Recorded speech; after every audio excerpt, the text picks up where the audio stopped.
We can't hear at the moment. Mute.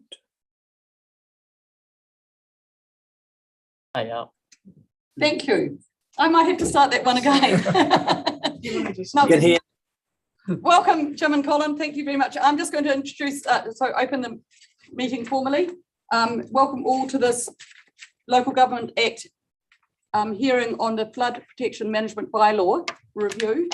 I'm Kate Wilson, Councillor, who's chairing the meeting. To my right is Gretchen Robinson, Councillor, and Alan Cubitt, Independent Commissioner to my left, very experienced in this area. Also assisting us and in the room, but not able to be seen, I think, we've got our planner, Josie Barrows, Alison Weaver, the commercial and regulatory and engineering from Alex, who's assisting us, along with the General Manager of Operations, Dr. Gavin Palmer, and also taking minutes, we've got Felicity and Jarks, who's our Engineering Assistance Coordinator. Those are in the room and may at some stages be asked to answer questions or give us further information. Thank you. The first submission today, I don't think I have to do any housekeeping rules, which is quite nice, since everyone today is on Zoom. The first submitter today is Jim Miller from the Mangatua Dairies Limited. Welcome. Thank you for your submission. I have to say that the quality of the submissions has been absolutely fabulous generally. To everyone, I won't repeat that again, but it's great to get your submission. Thank you, Jim. Thanks, Kate. Yeah, as I said, we live on our farm. The contour channel runs through our farm. We're quite concerned that at the moment there is a real build-up of gravel from the creek that comes into the channel through our property. After Lee Creek, which starts at Woodside, it is the main creek flowing into the contour channel. At times, the creek flowing off the hill carves into the bank and brings a lot of gravel down. The gravel is building up in the contour channel, and if it is not cleaned out properly, that is down to the proper level it should be. At the moment, we're told it can only be cleaned out to water level. The result of that will be water flowing over the spillway above Miller Road, which has to be pumped out at the Waipori pumping station. Not only that, but it will cause severe flooding in the bottom part of our land and other people's property as well. Cleaning the gravel out from where the creek flows into the contour channel will do no harm at all, won't harm anything, but is necessary to maintain the proper flow of the channel.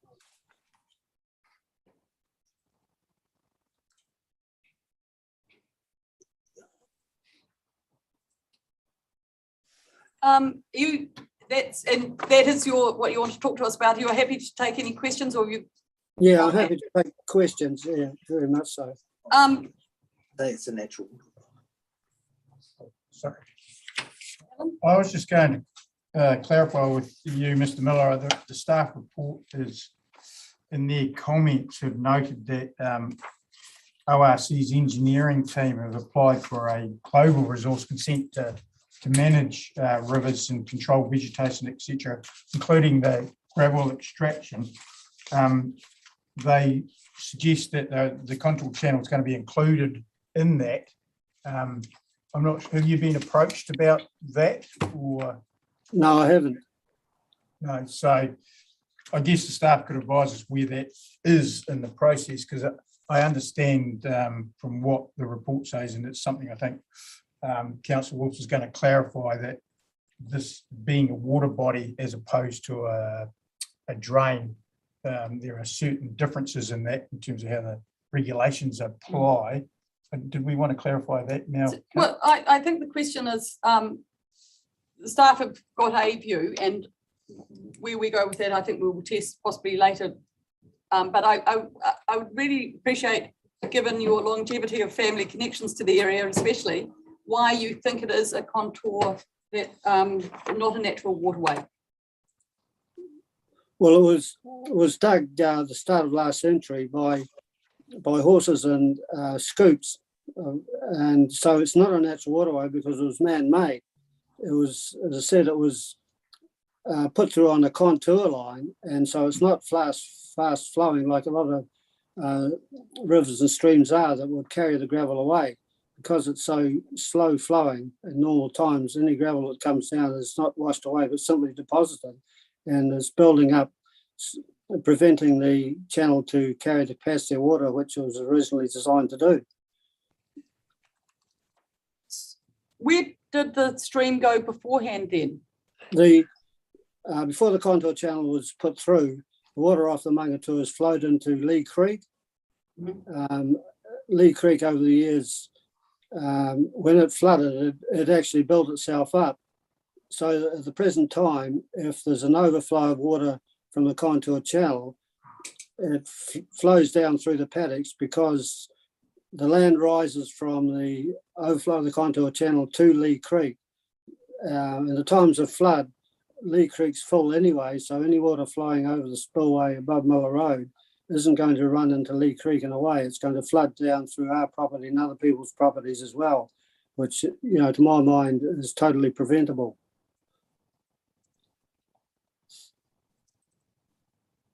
Right. Any other questions, Alan? Well, I guess I'm just trying to clarify how that fits in with what can and can't happen in the bylaw. And I think that's probably more of we understand your concern, but it's probably more of a question for staff in terms of how that works, because Well, I think probably the maintenance of the channel should be covered by a bylaw and shouldn't require resource consent to do that. Yeah, okay, that's the main concern. Yeah. Any questions? Just trying to figure out if there's an issue on your particular property too, with a creek on your property as well, I think was described, bringing gravel and building up on a weir. Are there specific issues as well that you've raised in your submission that are slightly different to the contour main channel? The creek, at the moment, if the gravel comes down, it's coming down in quantities, and it just depends. For some time there mightn't be any gravel coming down, but then if the creek cuts into a bank, there can be a lot of gravel come down. At the present time, that a lot of that gravel is deposited below Mangatua Road, between Mangatua Road and the contour channel, and that can build up, causing severe problems as well. There was one occasion when the creek blocked up and floodwater flowed around my son's house, which is between the creek and contour channel. But that's preventable, and we've built banks to try and prevent that, but there's still a problem with gravel depositing itself in the creek below, between Mangatua Road and the contour channel. But that's not too difficult to maintain, really. Okay.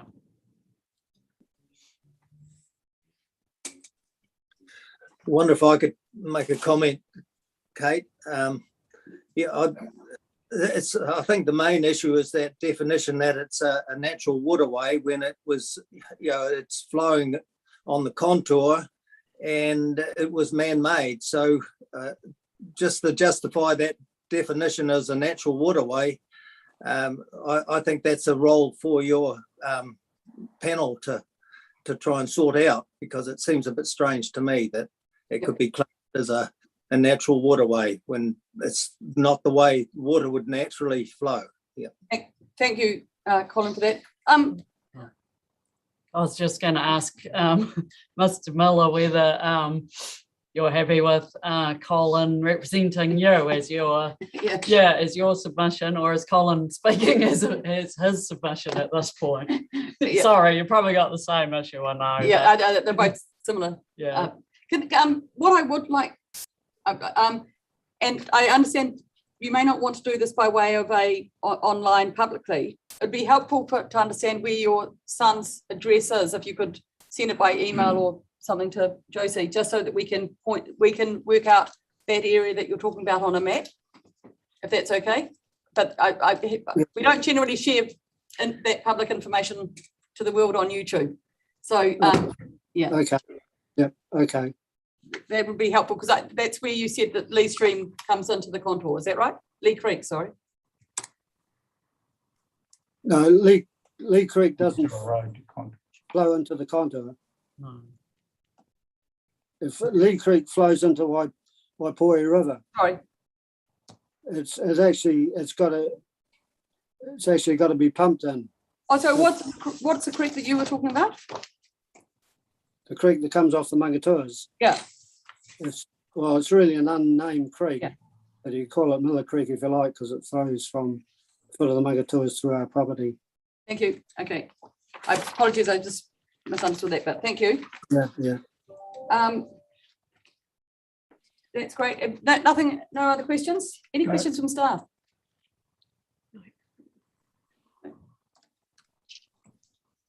Thank you.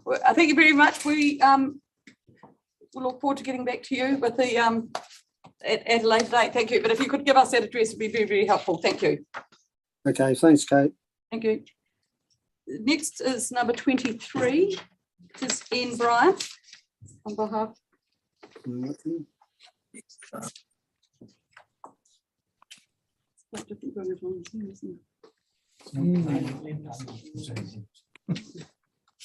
Good morning, Ian. We've got chat as well. Yeah. Good morning, Ian. Good morning. Morning. I think you know all of us here. Oh, good. Yep. I'm not going to keep on introducing everyone because I did that at the start of the hearing, but I hope you're comfortable and understand the process. Yes. Thank you very much for your submission.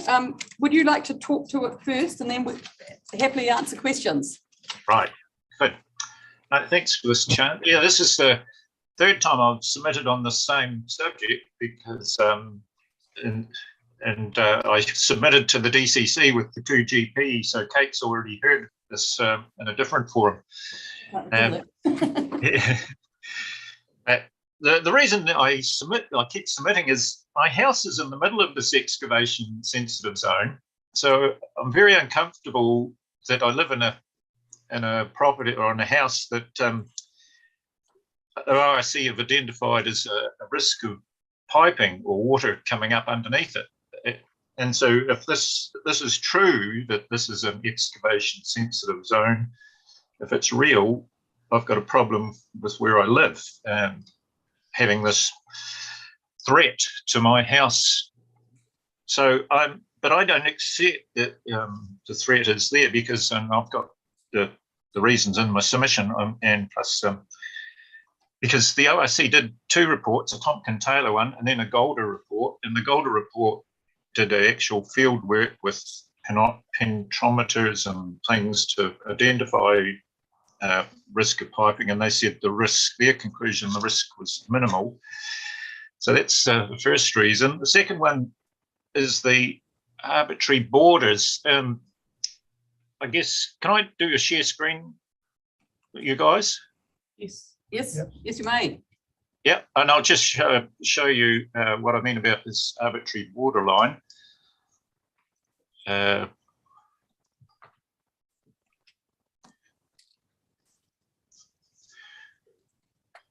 Sheet 6 is somewhere in there.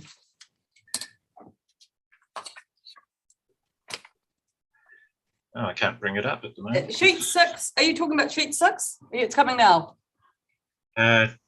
Stop share. Oh, that's not the one. It's Sheet 6 of the second schedule. oh yeah, sheet 8. 8. Oh, sorry, 8. Sheet 8. I'll see if I can bring that up now. Then. Oh. I think it's. Oh, right. He always puts that online. Oh, is it different online? Oh, Maybe. Okay. Yeah, there isn't. Does that come up? No, it was maybe just taking the wee while to load. It's saying it has started. Yes, Yeah. here it is. Yeah, yeah, that is the right one. Yeah, thank you. Yep, Yeah. sheet 8.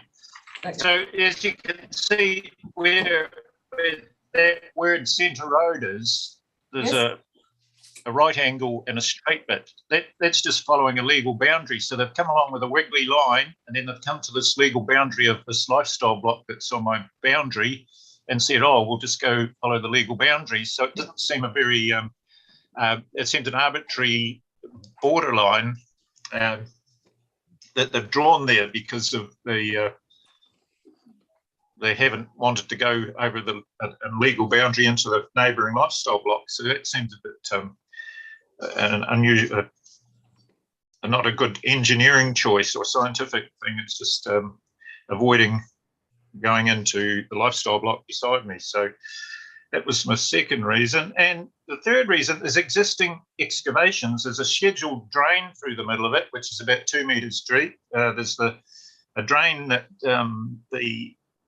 that used to flow into the Taieri River, where the piping a year ago, where they had the pipe that burst under the bank. Well, that goes into a big ditch just beside the bank, and there's the borrow pits that created the stop bank are all alongside it, and they're up to 1.5 metres deep right beside the stop bank, and there's been no piping into those existing excavation areas in this sensitive zone.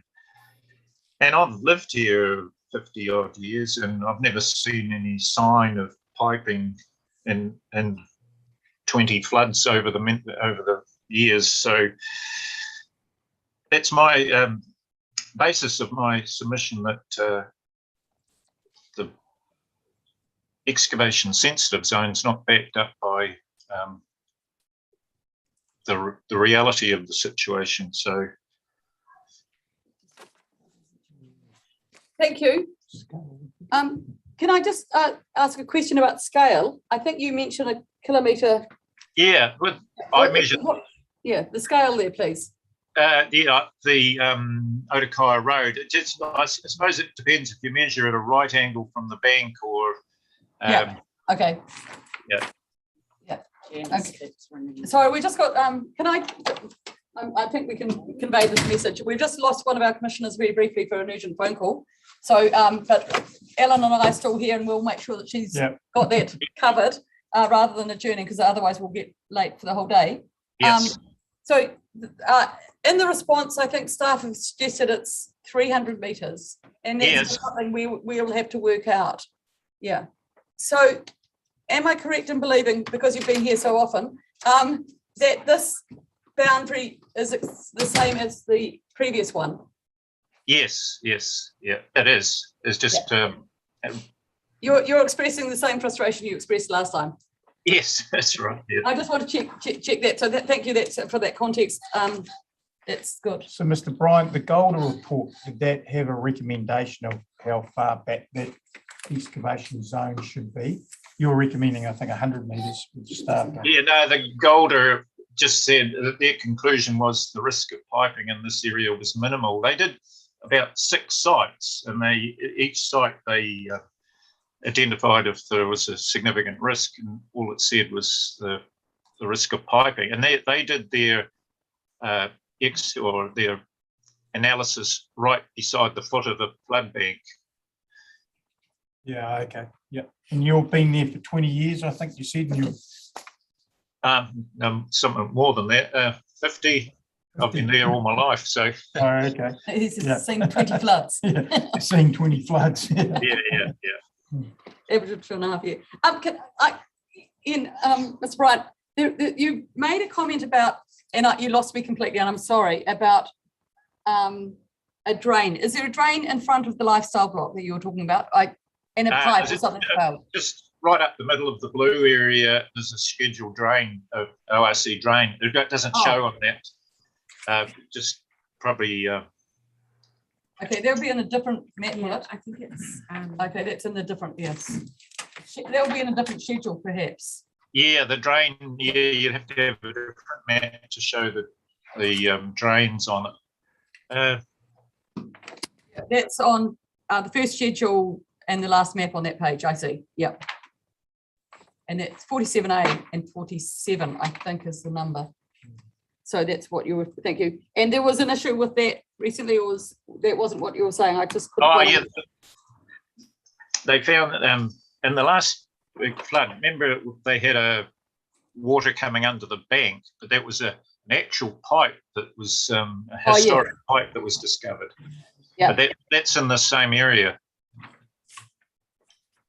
It wasn't piping, it was a pipe. No, it was an actual pipe, yeah. Okay, then that's great clarification. Thank you. Yeah. Any questions from you? No. Any questions? Thank you. Any further questions? Not me, thank you. Thank you, Ian. Very good, Yes. very helpful. Thank you, councillors and Alan. Thanks. Very Thank good. you, Ian. Thank you. Bye. Bye-bye. Next, we've got Brian. We did earlier. It's Brian. He is there. He is here. Thank you. Welcome, Brian. He's just joining. Yeah, he's going to share it on the screen, but he gave it to us just in case. But we've got time for a shared screen because it's always a delay with technology, isn't it? Yeah. Good day there, Brian. I just should state right at the moment, I think, and I'm sorry, I didn't do conflicts of interest at the start, but I am involved in the in the Dunedin Tunnels Trails Trust. I'm not involved at all in any of these other trails and haven't talked to any of these people. I just want to acknowledge that there isn't, I think, in my mind, a conflict of interest. And I should have asked everyone, but we all know people that are before us, but we can manage those conflicts. Yeah, they're not conflicts. Thank you. Sorry. Morning, Brian. No, hello, how are you? Very well. We've been given your presentation, but if you want to share your screen, I think the staff have ensured your technology is you can. Right, we'll try it. I'll click on share screen and see how we go. And feel free to talk to it. Thank you. All right, here we go. Yeah, why isn't it working? Just give it time sometimes. Okay. There's a chat in there. Do you know what that's about? Oh, here we go. Is that it? Yeah. Yep. And push it on custom slideshow and it should work. Slideshow from the beginning. We've also got a hard copy, so we're all sorted. You're all sorted, righto. We'll see how we go. Thank you, Brian. Yeah. Righto, where are we? Down here, down here. So the Torrey Plains Environmental Trails Group is our group that we established a couple of years ago, mainly for the beautification of the silver stream, but it's developed into 2 or 3 projects. So that's just a little bit of background on the group itself. Here's my so the background. Yeah, we acknowledge the fact that the flood protection management bylaw review is for mitigation basically only, but we just felt that it was a huge opportunity to promote the aspect of use of the flood banks for public use. So just a little bit of history of the group itself. The silver stream plantings, as I mentioned, we started that project a couple of years ago. The schools have started with the project next week, and we're going from Wingatu Road to Gordon Road. With regards to the ag research trails, as you may or may not know, from the railway line up to Puddle Alley, and Puddle Alley up to the ag research property, all the way up to Friends Hill Road and halfway Bush Road, they've spent about $50,000 on trails through their property. So that's been quite magnificent from their point of view and from the community's point of view. Now moving on to the trail from Waihola to Mosgiel.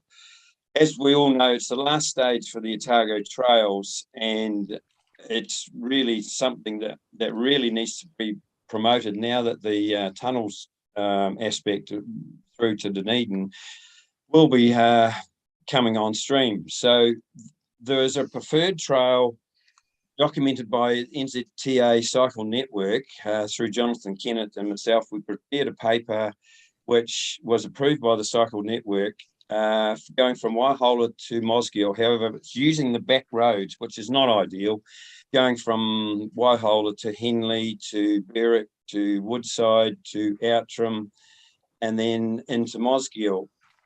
And the ideal was, and Jonathan through the Cycle Network people considered that the use of the stop banks or flood banks of the Torrey River and Silver Stream would be much more preferred for a trail. And so they've put that preferred trail in the meantime until such time that we can hopefully get access to these stop banks. As we probably know, and Kate will know, there's a certificate, apparently a certificate available for cyclists who use the Otago trails. But that certificate can't be issued to anyone because the trails for Otago stop at Waihola, will stop at Waihola. And that's a little bit embarrassing for the Otago community to see that people cannot get access to that certificate. So that's just a little aside. Current situation with the flood banks. The public use is already happening now, as we all know. Wingatui Road to Gordon Road, there's hundreds of people use that on a daily basis. So all we're really trying to suggest is to formalise what's actually happening now on the flood banks and stop banks. And as you see, a couple of those photos there, the use of the flood banks where the farmers have roading across flood banks onto their various parts of the properties. This is one on the Taieri River just out of Outram. And there's heavy trucks going and using those flood bank areas where there's roading across the flood banks. And on the right-hand side there, you see the public using the flood banks from Outram to Allenton. They have an annual walk, and a number of people suggested to us, wouldn't it be wonderful if there was a cycle trail, walking trail along the flood banks of the Taieri? So that just gives you a quick background there. There's obviously precedents already been established with Otorohanga, North Auckland, Hawke's Bay, Hutt Valley, Bluff, and now I believe Waitahuna are using stop banks, flood banks for their cycle trails and walking.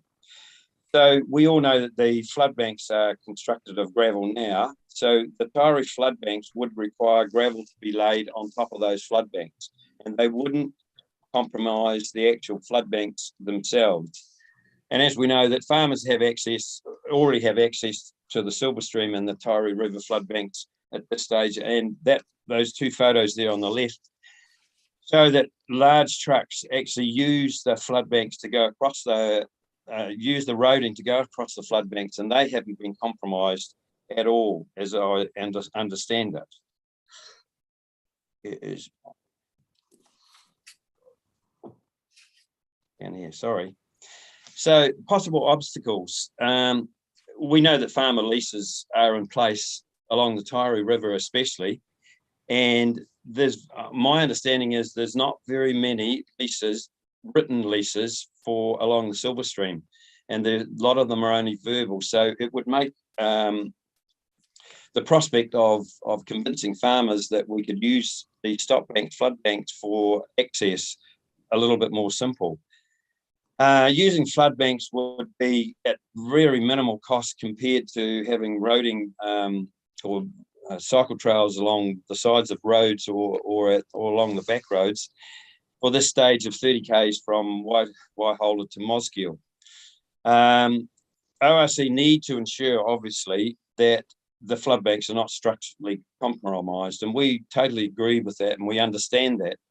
But in actual fact, as we can all see now, the flood banks are being used by the public, and all we're really saying is, can we just formalise things? We know that there is a marginal strip that could be utilised along the banks of any stream or any river, but that would create some problem or lots of problems, because with the minimal floods, those strips would get washed away. So it would be a costly exercise. Moving on just to the simple processes as we see things, and that's on the left-hand side is the Taieri River flood bank.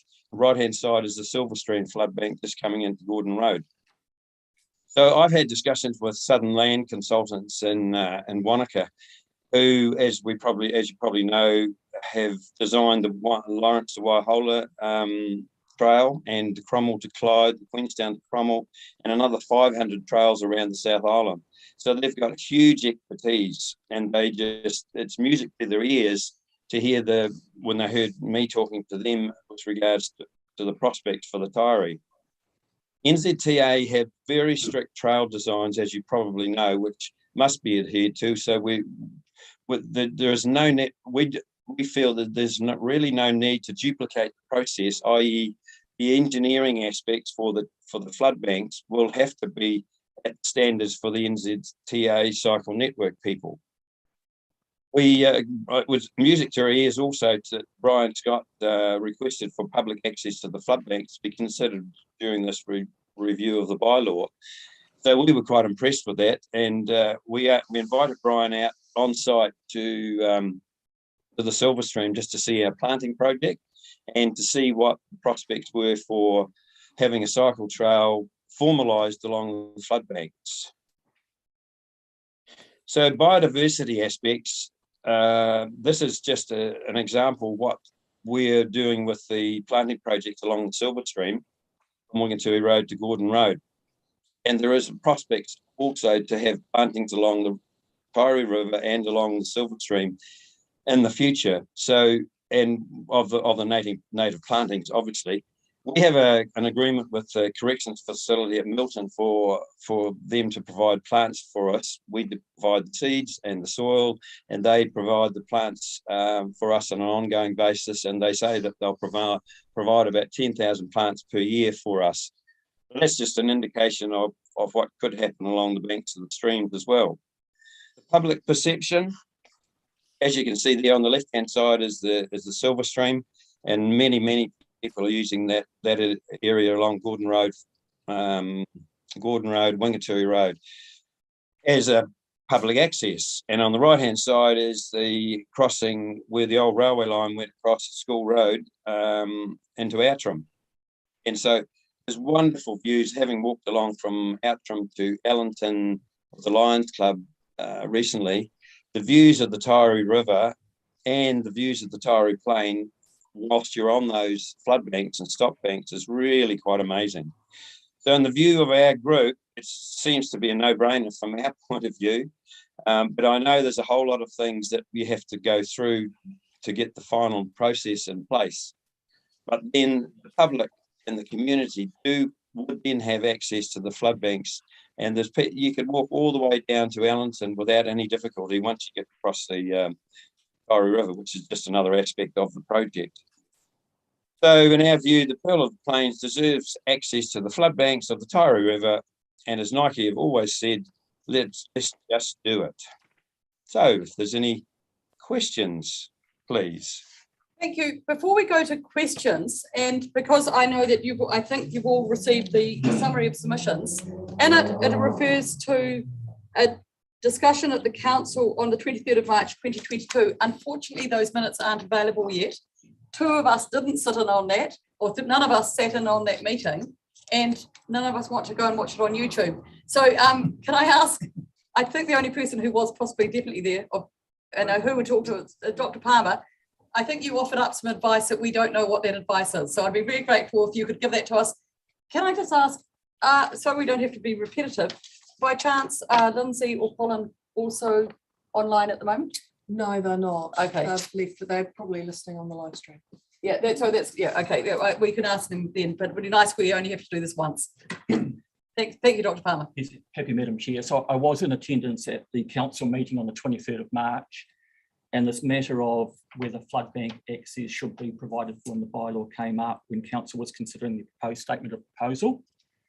Staff advice in the meeting was that that's a policy matter that sits outside the bylaw. It's an operational policy matter.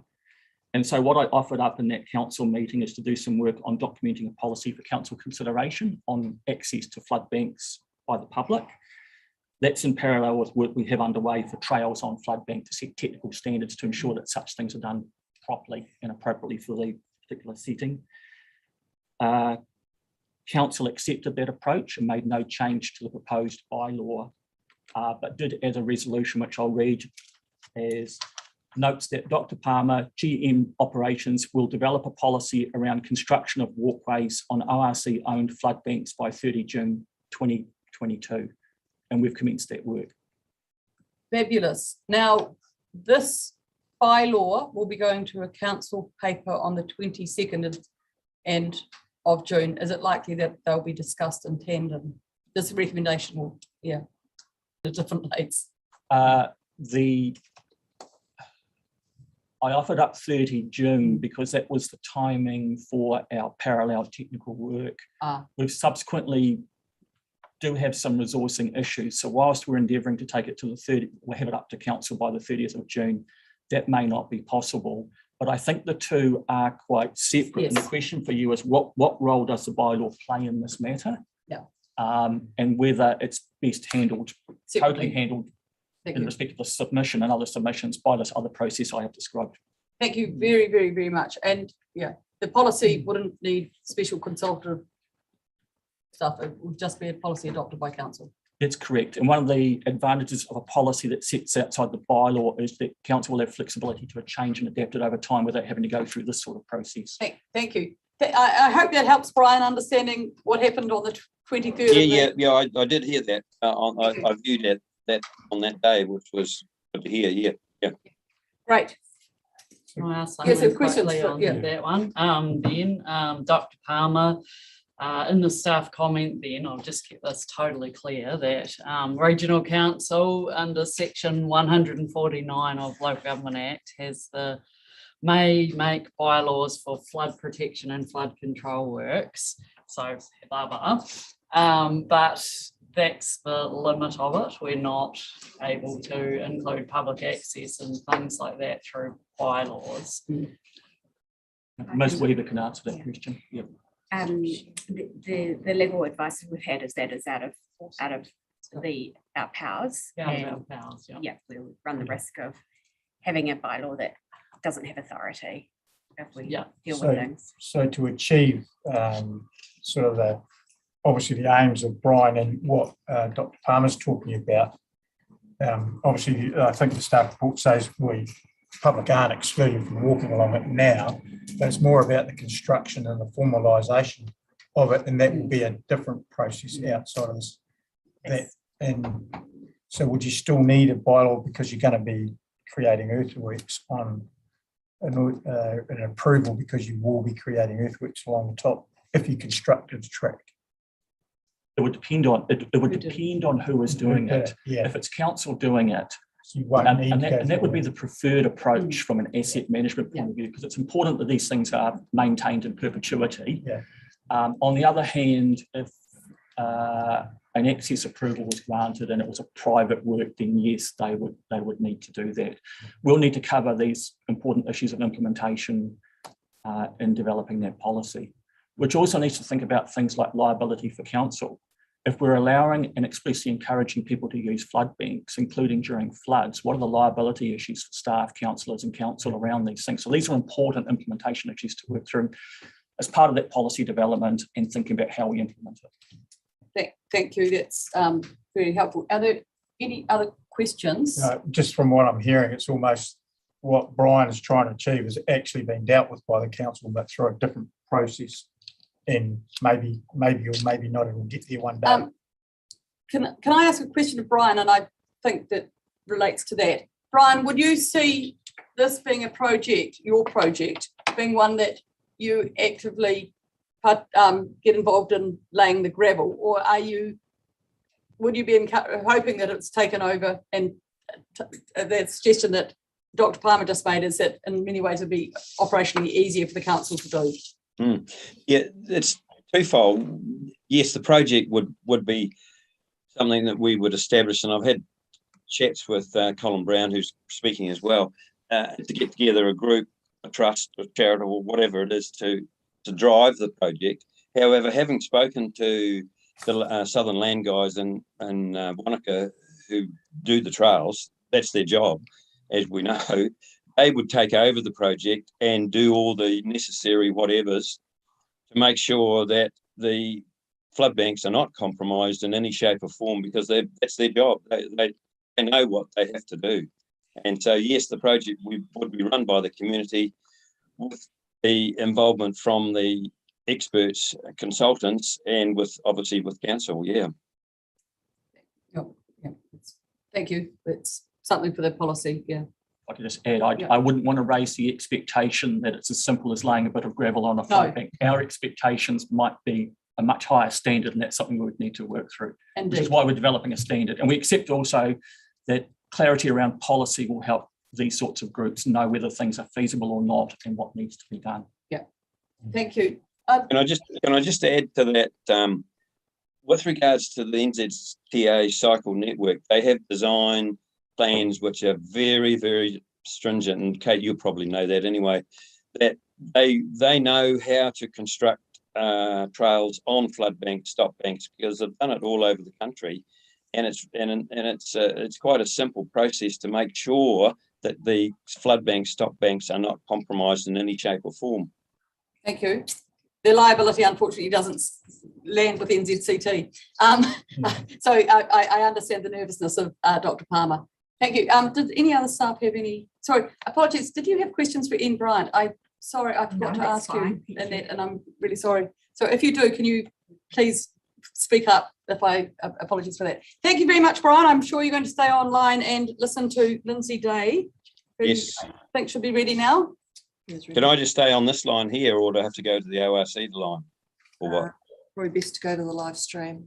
Best to go to the live stream if that's okay. Yeah, no, that's all right. Cool. Thank you, Brian. Okay. We'll See get a ya. very busy screen otherwise. Yeah, no, cool. Thank you. Right, I'm just going to admit to the Yeah, next thank you. submitter.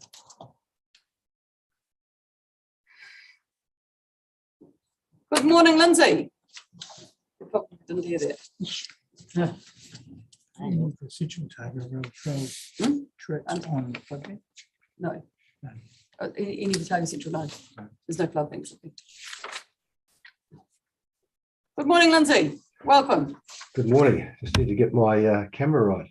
Well, it'd be nice to see you. How to do that? I hope you know us all here, Stretch and Kate and Alan. And we've got Yes. plenty of staff. I hope you've been listening online. I'll be trying to backwards and forwards. You've got other things to do today. Just a moment. I'll just try and get this video right. No, that's fine. It's very grateful that you've come along today. It's really helpful to have you here. Just a minute. I have to relaunch it. Just a moment. That's better. Great. Until this. Thank you. Welcome. Thank you very much for the invitation. Just in your own time, we've read your submission. Okay, I'll use the philosophy and take it as read. Thank you very much for the time this morning. I have just listened a little bit to what Brian has been saying with regards to the area from Wingatui to Waihola and the work that that group's been doing, which sounds pretty amazing, really. I think that we presented to the council last year about our trust, and just a quick recap. Our trust was set up to bring together all the stakeholders involved in the development of tracks and trails across Dunedin and the wider area. And our objective is to support those people that are in fact operating in various aspects of tracks and trail development, including the DCC, ORC and Conservation Department. During the last 12 months, things have actually moved fairly fast with regards to our involvement. And currently we have a feasibility study being done on a section of the tracks from Dunedin from Waihola to Waitati. And we're currently in the process of reviewing just what Brian's been talking about, getting a full feasibility done on Waihola to Mosgiel. And I think the major part of our request to the Regional Council has been around the use of flood banks as a natural route for the development of tracks and trails. Brian's outlined quite clearly a number of the ones that exist on the Taieri, but they're just at other places as well. We've provided some examples around the country of where stock banks are used quite extensively for the benefit of recreation. I think when I've read through the process, which I'm really just getting my head around, the bylaw itself provides the way in which permanent-based access can be granted, I think, to people making access for use of the stock bank under obviously very strict conditions. And I note that the comment by staff is that there are other ways in which we could obtain access to using the stock banks rather than the need for a bylaw change. I'm interested to find out what that might be. And I also note the commentary around a meeting of the 23rd of March, I think it was, where a strategy was being developed by the Regional Council with regards to tracks and trails and the use of stock banks. So I suppose what I'm doing initially is supporting other people's original submissions around using stock banks and associated areas, but more so looking towards the council providing some leadership, I suppose, in the development of tracks and trails on their land. Our submissions actually suggested that some funds be set aside for the development of a strategy and plan. And we've actually offered to help prepare that strategy and plan should the council not have the expertise or the staff to do it. I think that Brian made it very clear in relation to the standard of tracks and trails that have to reach NZTA standard. That's extremely true. And you need to have the right professionals doing the work. However, the initial planning needs to be done about an overarching development. I'm sure you're well aware of the activities in Central Otago and the Dunstan Trail and the development of 70-odd thousand people using a new trail from Cromwell to Clyde. It's pretty obvious that we're going to have an extension of that trail from Milton right through to Dunedin, and then hopefully from Dunedin through to Oamaru.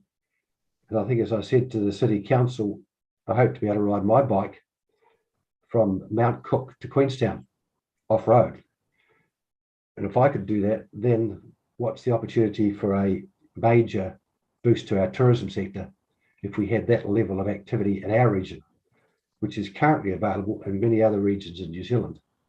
So I'm just exploring the opportunity of how we can work together to create an outcome of mutual benefit without destroying in any shape or form flood banks, but enhancing the quality of maybe the biodiversity that's around the outside of them and working together to achieve an outcome.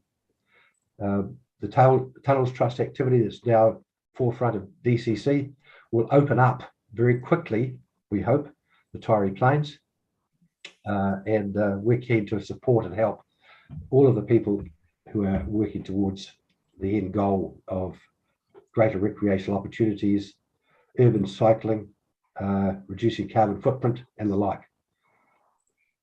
I'm happy to have some commentary from you with regards to how we might go about that.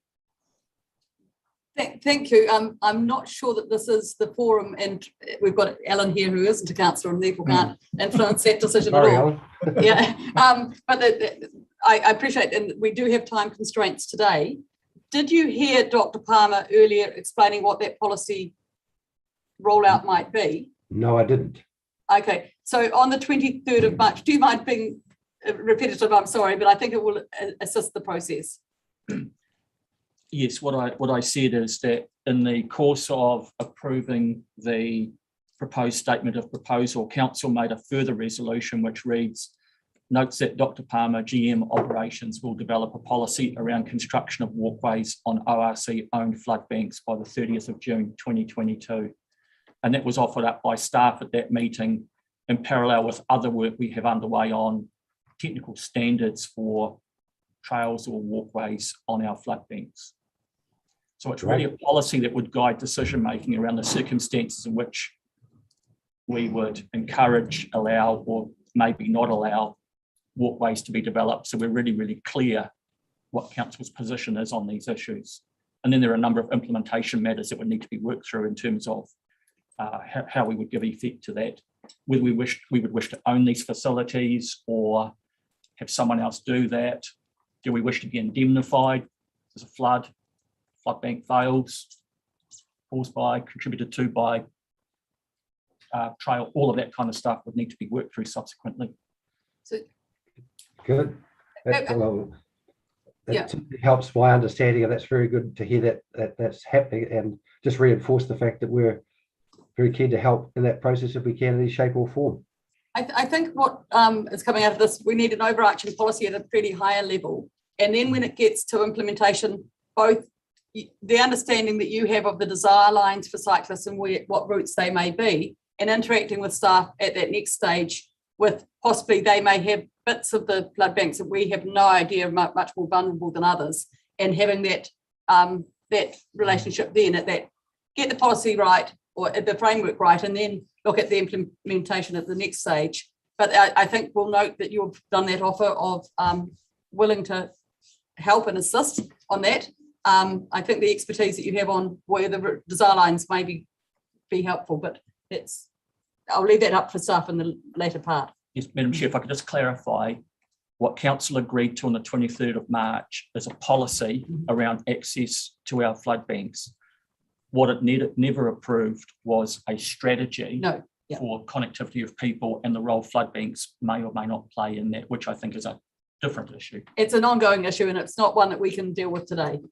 But yeah, but thank you. Yeah, noted. It's very good to have it in mind's eye that that's where we're going. And that's basically what we're very keen to support.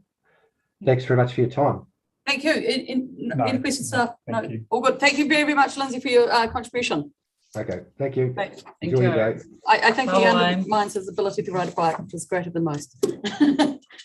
Thank you. Next up is Colin Brown. Tari. Colin hasn't actually joined yet. He's not joined yet. Are we early, aren't we? We are. We're 5 got 5 more minutes. minutes. Yeah. If anyone wants a quick 5 minutes, and we'll. Yeah. We're still live though, I presume. Just no jokes, please.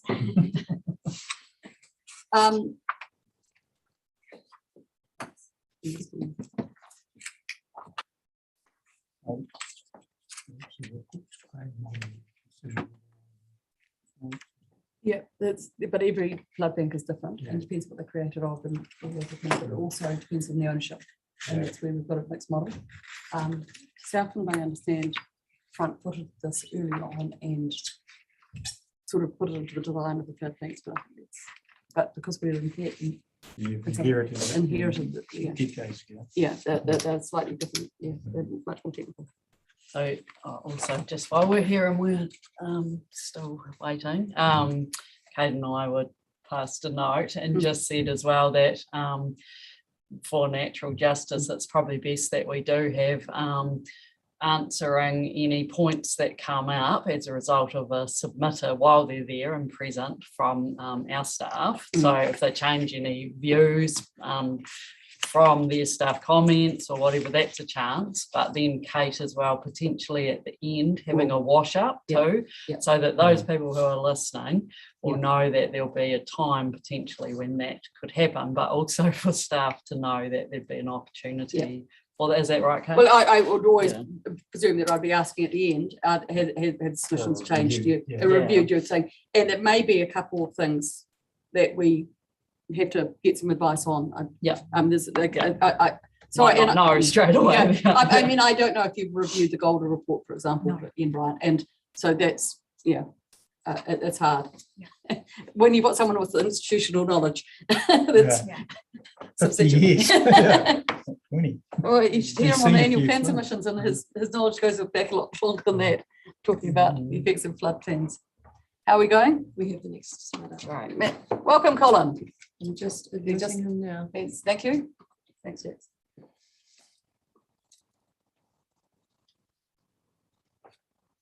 Good morning, Colin. Oh, you're still coming on. Good morning, Colin. Good morning.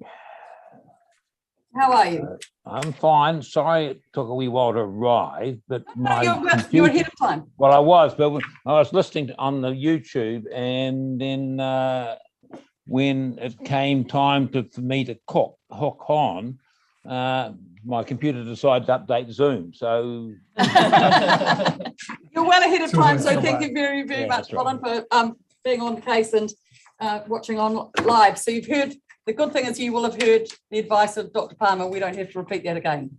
Yeah, no, heard both the previous submissions. Right. And look, I think we can knock off and go and have a cup of coffee, because I'm not going to waste your time, repeating what's already been well set out. And it seems that we're all very much in alignment here. And I understand the approach of doing policy, but there's an intent, which is great. And also, all I want to say is that when I used to be commuting back and forth to the States pretty regularly there, even 5-6 years ago and 3-4 years ago, invariably, when you got talking to people as you're hopping on in Los Angeles or San Francisco or hopping off in Auckland or whatever it was. You're talking to people where they come, what Americans coming to New Zealand, why are you coming? And the number of people that were coming to ride bikes around Taupo and Alps to Ocean and through Central Otago was astounding. And it struck me that why didn't we have a completion of the network down here, like the city council of building or have built a fairly good, that track around the harbour is fantastic, and we have a lot of mountain bike areas and Signal Hill and everything else, but we lack the loop, and so we're not going to get people coming past it till we fill in the loop. So that got us talking at Rotary and one Taieri Rotary Club, and then one night we were having a few beers with the Taieri Lions guys who we do a lot of work with, and a lot of them are farmers who actually farm those flood banks and that. And turned out they were also talking about the need for using the idea of using the flood banks to create cycle trails. And so that's what got me interested, which ultimately has led me talking to Lindsay Day and to Craig Bates and a few others, which ultimately has led to us forming this group that's applied for the money that Lindsay described. And and it's good you got Brian with his environmental group and all saying the same thing. So it seems we're all singing out of the same songbook. All that's got to happen now is follow through with the processes to make it happen. And I don't have anything further to add because there's definitely a demand. We know that we build it, they'll come. Thank you, Colin. Any questions? No, it's very clear. I do have one, Colin, and it's really interesting because you raise one of the hardest issues when you do this stuff, and it's generally done discreetly behind closed doors, but I'm going to raise it in public anyway. I'm intrigued that you've already got farmers on board here because landowner access at times can be very, very difficult. And I'm in fact that was the hardest work I think on the Clutha Gold. So you're pretty sure, having had your discussions with, and I hope it wasn't just because I've been drinking beer at the time, that there seems to be unanimous or general support for this from the people you talk to. Certainly not. Look, some of the key farmers on the Taieri, and I'm not going to name names on this here, but are very sympathetic to the concept, and but that's not to say we won't find challenges and difficulties along the way. Of course there will be, in the same way as the Clutha Gold and everything else.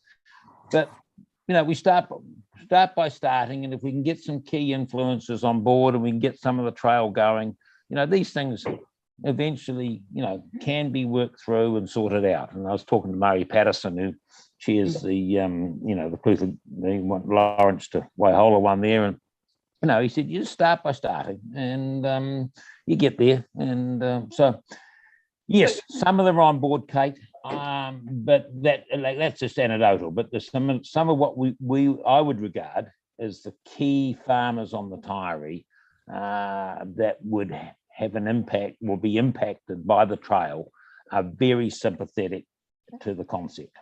We are going slightly off case here, and I appreciate that. But I think it's really helpful for the staff to know that there are people like you out there who can work behind the scenes and do that stuff. It doesn't have to be. Should the policy happen, that it doesn't have to be a workload of the council. And I think that's the offer that you and Lindsay have both made. So absolutely, like obviously, we all understand the need for the engineering to be up to standard to not degrade the current capability of the flood bank system, hopefully to even enhance it. But we also, as Brian Peake made the point, is that there are flood banks being used right through the country for cycleways now. So there are standards that have been developed by other councils, which we don't have to reinvent the wheel in that respect. And so I can reiterate that the Taieri Lions, Taieri Rotary Club are right behind anchoring a community drive to complete the loop, you might say, and get something going. Thank you very, very much for your time. No questions? No questions, thank you. Thank you very, very much. Right, you guys can go have a cup of coffee. Thank you. You too. Tea break. Yeah. Thank you. Yeah. Yes. Thank you for preempting our schedule and saying tea break. So we will now adjourn until 11:15. We've got Nicole at 11:15, is it? Yeah, that's right. Thank you very much. Let's wait to Adjourn.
Thank you. Not live yet? We are live and ready to go. Thank you. And it is 11:16, great. Welcome back. I've just got to do, I'm sorry, And so you haven't got Nicole there yet? just admitting the. That's great, thank you very much.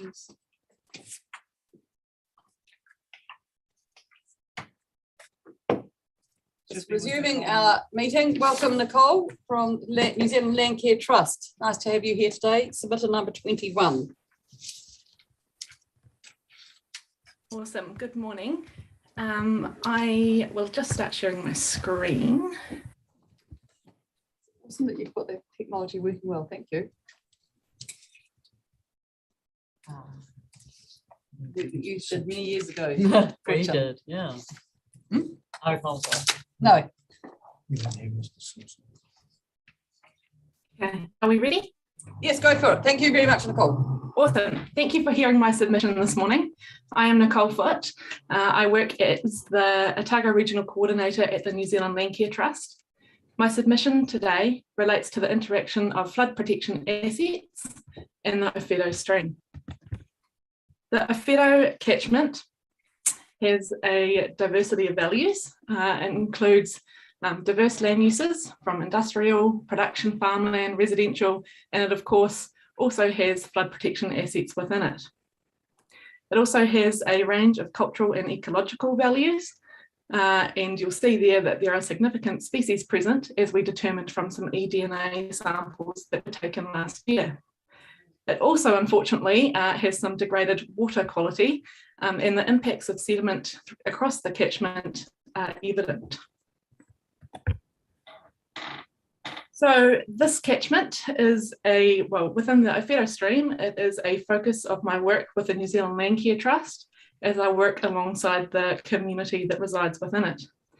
Some of our work to date has included working with East Tyree School on some stream assessments. My predecessor, Craig Simpson, has worked with the Tyree College Eco Warriors in a New Zealand Water Citizen project. We have undertaken small block holder environmental planning workshops and also the eDNA sampling as I referred to before. More events and mitigation initiatives are planned with the community in the near future. So I've just got some photos there of some sites within the Ophelo catchment. When we look to assess quality habitat, we are looking for things like shade, having stable banks, having a diversity of habitats, fish passage, having a gravel bottom where possible, not always the case, and also having a clear water column. So on the left there is a picture taken from Ophelo Ave. Unfortunately, there's a cabbage tree that looks like it's found its way to the middle of that stream. But other than that, when I look at that picture, I see unstable banks, I see a lack of diverse habitat, and I see a lack of streamside vegetation. When I move to the next picture, taken at East Tyree School, this is taken within the middle of the school grounds itself. I see visible bank instability. In fact, chunks of the bank are literally falling into the stream. I see a lack of bank vegetation. In fact, the banks of the stream in this particular place are completely bare. And also there's also suspended sediment, possibly resulting from those combined factors. The next site there is at Symmetry Road. Once again, I don't see too much shade. The banks are fairly unstable and they are being undercut in the mind. And there is a high deposited sediment load on the bed, which you can see.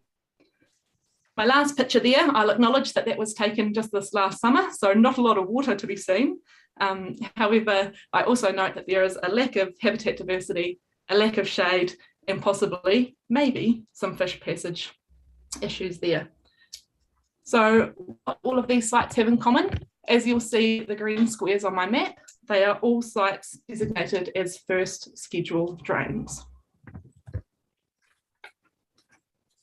So some options that I would like to pursue with the community to enhance the stream health going forward include vegetation of the banks and also further within the catchment as well. Possibly there might be a requirement for some bank battering to sort out some of those erosion issues. potentially even creating some stretches of meandering stream. It's pretty straight as it stands, which is understandable for as it is seen as a asset for flood protection, and also possibility installing some wetlands within the catchment, fully recognising that these would all require bylaw authority, and some may well require RMA consent. So to get to the points of my submission, my first submission point was around the holistic management of the Ophelo catchment. Completely recognise that this catchment is playing a big role in flood protection, but it also is a natural feature that the community values and would like to enhance. I'd like to see alignment of the management of this catchment with other ORC strategies, including water quality and biodiversity. I'd like to enable the enhancement where possible. So recognise that I'm sort of talking around planting here. So I recognise that that may be a fairly short list when you take out trees, shrubs and hedges, but where there are plants that can be planted, for example, native grasses like carrot sector, it would be good to be promoting that. And then finally, where bylaw authority is required, it would be really awesome if we could have a really efficient process that recognises the resource constraints of the community that may be applying. And that's my points today. Thank you for your time. Thanks, Nicole. Any questions from the panel? Who's up? No, very clear, thank you. No. Nicole, you've certainly made me stop and think, and I hope that we've got that presentation somehow, or we can do it online. It's the photos are fantastic. I hope that's not the sum total of them, but you've obviously highlighted some of the worst examples, what you perceive as worst. That's not a comment about the efficiency of the scheme. Sorry, I should be careful about that. The native plants were certainly, the submissions have triggered my thinking, and the comment from the staff has sent you to a riparian planting guide, which includes things that I would consider trees, and you alluded to that. So one of your submissions would be that we may recommend, or you'd encourage the staff to come back with a pared down list of plants that would, now I'm intrigued by what the definition of a shrub is, and I'm hastily trying to see if they're defined, because I didn't check that out. Because a carrot sector, I've got some at home that grow to 1.5 meters, and I'm comparing that to what is a shrub? Do we know what a shrub is? I don't want to be problematic or pedantic, but I am just checking. Is it easier to define something by what you're allowed to plant and have that list, as opposed to using generic words like tree, shrub and hedge, which themselves I don't know what may be? I'm not sure if that's a question to staff. Yeah, it's trying to take a middle path. Yes. To allow practical application. So where there's difficulty interpreting, we're going back to the purpose, which is ensuring the integrity of the scheme. It's easy to say what's not a shrub, so that grasses are not a shrub. But it's a middle path practical approach. So while it could, and I totally appreciate Dr. Palmer's advice earlier on having policies that sit alongside this, a policy that may, as Nicole suggested, have a plant list that would be suitable, as opposed to, would that be something that could be worked up over time? Yeah. Which is more enabling? Yeah, that's the one of the discussions since engineering took over managing bylaws is around having more information available for the public and for people. So it doesn't have to sit under this bylaw review, but it may be something that's developed alongside it. It could be on the web page, so more information about what's needed. And equally, the plant list for Nicole's project may be very different for the one we've submitted at Albert Town, for example. Okay. So thank you. That assists greatly. The purpose of a flood, and this is really interesting again, Nicole's interesting thing about meandering as opposed to straight. The purpose of flood protection is is it for quick drainage or just to absorb water? And again, I'm not quite sure. It's an interesting issue. No, I'm sorry, I don't know the answer to that. Is that difficult? I think Nicole's raised it, but Maybe you could just elaborate a little bit more on your question, please. I think the submission we've just got, and I may have picked it up wrong, Nicole, please feel free to butt in if I got it wrong, was that it is flood protection schemes and she understands that. But in that process, does it need to be straight, which is, I presume, straightened to hasten the flow of water? Or is it about it can actually meander and give ecological values some support, but at the same time still doing the flood protection work? What her question has done is made me wonder, is it a speed thing that we're doing? Yes, I think what we have is a legacy of thinking of the past, where things were deliberately engineered for hydraulic purposes, and if it's straight, it'll lie along cadastral boundaries and all of that. And of course, we think about watercourses differently today, and if we were building a scheme today, it would look very, very different to what we have. So what we're aspiring to do is to transition to something that incorporates ecological considerations, and that is part of our Tyree review, for example, and other targeted pieces of work.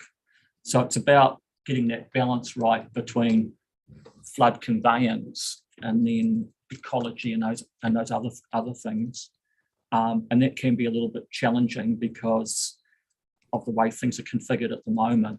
But that's certainly our aspiration from an asset management point of view. The question would be, does the bylaw prevent stream design of any type, I suppose? Yeah, and the answer is no, it doesn't. There's nothing in here you would change to enable that. That's the answer. Yeah.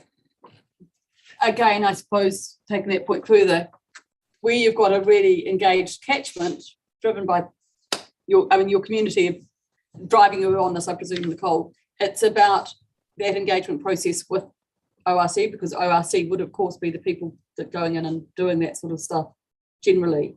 It's how they can partner, which is over and above this, and again, possibly a policy direction separate. Yeah, so that's where the role of that's where our environmental implementation team comes into play, and we have done some work on the Ophelo through that team. So yes, that's where these sorts of things sit. What is the time? I'm intrigued, and this is slightly off point, but I think I've got time. What is your time factor with your project? Have you got a limited time, or is it a long-term one? Not at all. This is long-term. Yeah, so it's just building momentum, getting awareness, and then enabling the community to take action. Right. Thank you. Yeah, part of my day-to-day work. Thank you. Any other questions? Any questions of staff? You're all comfortable. Thank you very, very much, Nicole, for your time. Thank you. It's great work. I love your presentation. Brilliant. Cheers. Picture paints 1,000 words. Thank you. Have we got Emma? We do have Emma. Just admitting her name. Thank you.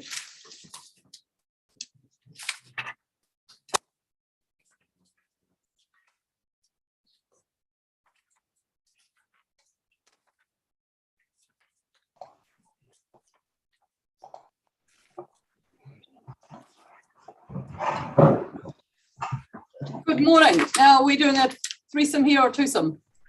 So we've got, I've got Charlotte here with myself, Emma Peters, and I think Jason Coates is going to be zooming in as well. I have him, if you're happy for me to admit him. Look, the question is, I thank you that you're all this together. Yeah, similar. So if you want to present together once, that's absolutely fine by us, as long as you're happy with that. Yeah. And you're all talking together. Thank you. Just admitting Jason now. Thank you.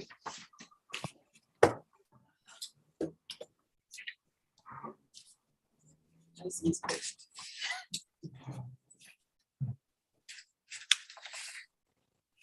Are you there, Jason? Oh, he's just connecting to audio.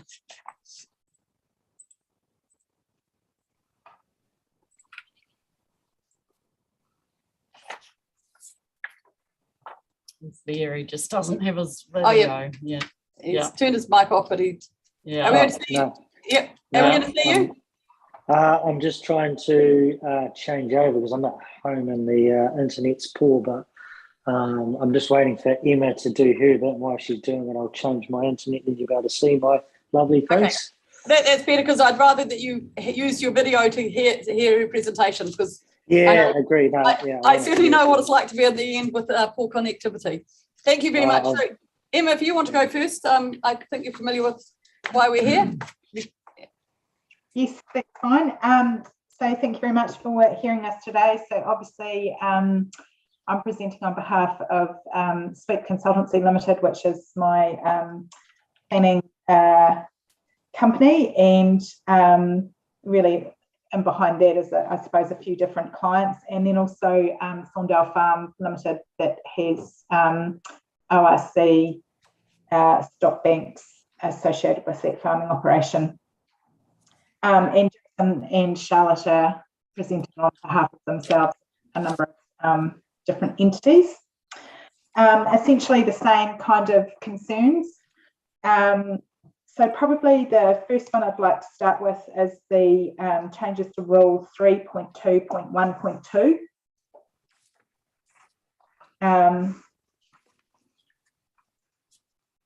Or sorry, I should say. So this is the change where it was what was kind of attempted to be controlled was where there was excavation for any reason whatsoever that lowered the existing ground level by more than 300 millimetres in depth. And the council is now changing that so that there is a differentiation between cultivation and earthworks. So we're not worried about the difference defining cultivation and excavation. That's fine. But I suppose what we're worried about is where excavation is the extension to the 20 metres for excavation of more than 300 millimetres and change to ground level.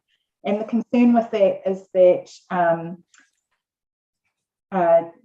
DCC through the 2GP already controls excavation in terms of its Rule 8A513, which is the maximum change in finished ground level. And in hazard flood areas, so that's hazard 1, 1A, 2 and 3, which essentially that's the whole Taieri Plains covered. It's only permitted to change the finished ground level, so that's either up or down, by 0.5 of a metre, so 500 millimetres. And it's a restricted discretionary activity if you do want to change it more than that. And the matters that are looked at, the rules refer you to Rule 11.5, which lists a whole heap of matters in the general assessment guidance, including things such as risk to the activities proposed on a site, as well as risk that is created, transferred or exacerbated on other sites, cumulative effects of natural hazards, including from multiple hazards with different risks, and how the risks from natural hazards may worsen over time due to climate change. That's just a couple of the matters that are kind of listed in that rule. So I think that the jurisdiction of the ORC should be limited to the 7 metres from a scheduled drain or defence against floodwaters, depending on how the rules operate, for excavation activities, just as it currently is for other activities like building a structure or planting, removal of vegetation, all that sort of thing. There's only a discrepancy of 200 millimetres between what, so beyond that 7 7 metres, jurisdiction of the ORC, so where DCC would become involved. It's 0.5 for DCC, and obviously ORC is looking at 300 millimetres. But I don't consider that difference of 200 millimetres would be of much consequence. Could I just ask the question there, Emma? Yes, you know, I think you're going to ask the same one I'm going to ask, so go for it. Well, yeah, possibly, but I'm just trying to get my head around that, Emma, in terms of your distinction between the, I'm assuming you get your figures from the cultivation definition, which is 300 millimetres or something.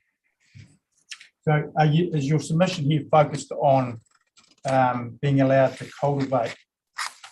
Because within the 20 metres you can cultivate. What I'm trying to work out exactly what you're asking here for, because there's two different sort of, the DCC's rules obviously apply to a floodplain. This is very concentrated on the actual asset, so quite different parameters that ORC consider. So I'm just trying to, I haven't quite got what you're asking for. Yes, so there's two things there. So first of all, it's the earthworks, so it's the excavation, not so much the cultivation. Then in terms of the asset protection, ORC's asset protection, the change in this rule now means that what's governed by 20 metres is not just a change in ground level where you're taking out, like going down by 300, it's also going to be anything that's up by 300 millimetres. And what we're saying is that 20 metres is too far for the jurisdiction of ORC, that it should be 7 metres, like the other rules that affect asset management, so buildings, planting of trees, removal of vegetation, all that sort of thing. So that the excavation should be within 7 metres of the landward side of any defence against water. And I was giving the example of course, ORC's assets are wider than just DCC, but for the Taieri Plain, which is a huge flood hazard issue for the ORC, the DCC 2GP rules cover essentially everything that the ORC would be looking for, but they kick in at 500 millimetres and not 300 millimetres. Is that 500 up and down? Yeah, it's any change to finished ground level of 0.5. So if it's up or down, and ORC seeking 300 up or down. No, they've taken the 300. Oh, sorry, can I just check? I think they've taken the 300 out. That's where I'm confused. And that's where we're confused. So my understanding is that under I, the old 2 has gone and has found 20 metres of the landward side of any defence against water, unless the earthworks relate to cultivation, and cultivation is limited to 300. So I think essentially means, so then yes, so then that's even worse. So that means if you're doing anything in cultivation, 0. Yeah, correct. So it's any earthworks. Any earthworks that might change outside of cultivation, even 10 centimetres is not allowed. Okay, thank you. That's yeah. Thank you. You're saying that it should be within 7 metres of similar to the other things, because at the moment you can have buildings and structures, and also you have the Building Act, which provides for and is recognised in, for example, the DCC earthworks rules. So the Building Act can provide for changes in ground level and up to 1.8 metres around the foundation. Yeah, I guess we're dealing with different things. So I'm just trying to get my head around whether there's any technical information behind that between the 7 and the 20. Maybe that's something that staff can help with. But do you have any comments around that, Emma? Yeah, so we just note that there's currently like a lot of, in terms of the existing environment, obviously there's a lot of consented and existing structures that have involved earthworks, so buildings, plantings, landscape bunds, all sorts of things that are within that 7 metres. And this, so they've been consented often by DCC, and they have to, particularly in recent times, if it's pursuant to the 2GP, we're talking about the Tyro Plains, they have assessed, as part of those resource consent applications, they've assessed the risk in terms of natural hazards. So that does involve the supply of information from appropriately qualified people. And so it just seems that the 20 metres for excavation is probably a little bit too far. 7 metres makes sense, particularly in terms of the other rules. So all your other activities are only governed to 7 metres, and earthworks seem to be to 20 metres, but they're already governed by DCC. Yeah. Yeah, the question is the purpose of this rule compared to the DCC, and I think that's something that we need to explore later. I'm assuming in those consent processes that you've referred to that ORC would have been a party to those as an affected group, or not necessarily? So it varies. So I've had some where ORC are and some where they're not, but all of the applications that I've been involved with and that I know of from other consultants or surveyors have required a report to the DCC from the likes of Fluent Solutions, showing that or discussing the flood risk environment and what the earthworks mean in terms of that flood risk environment.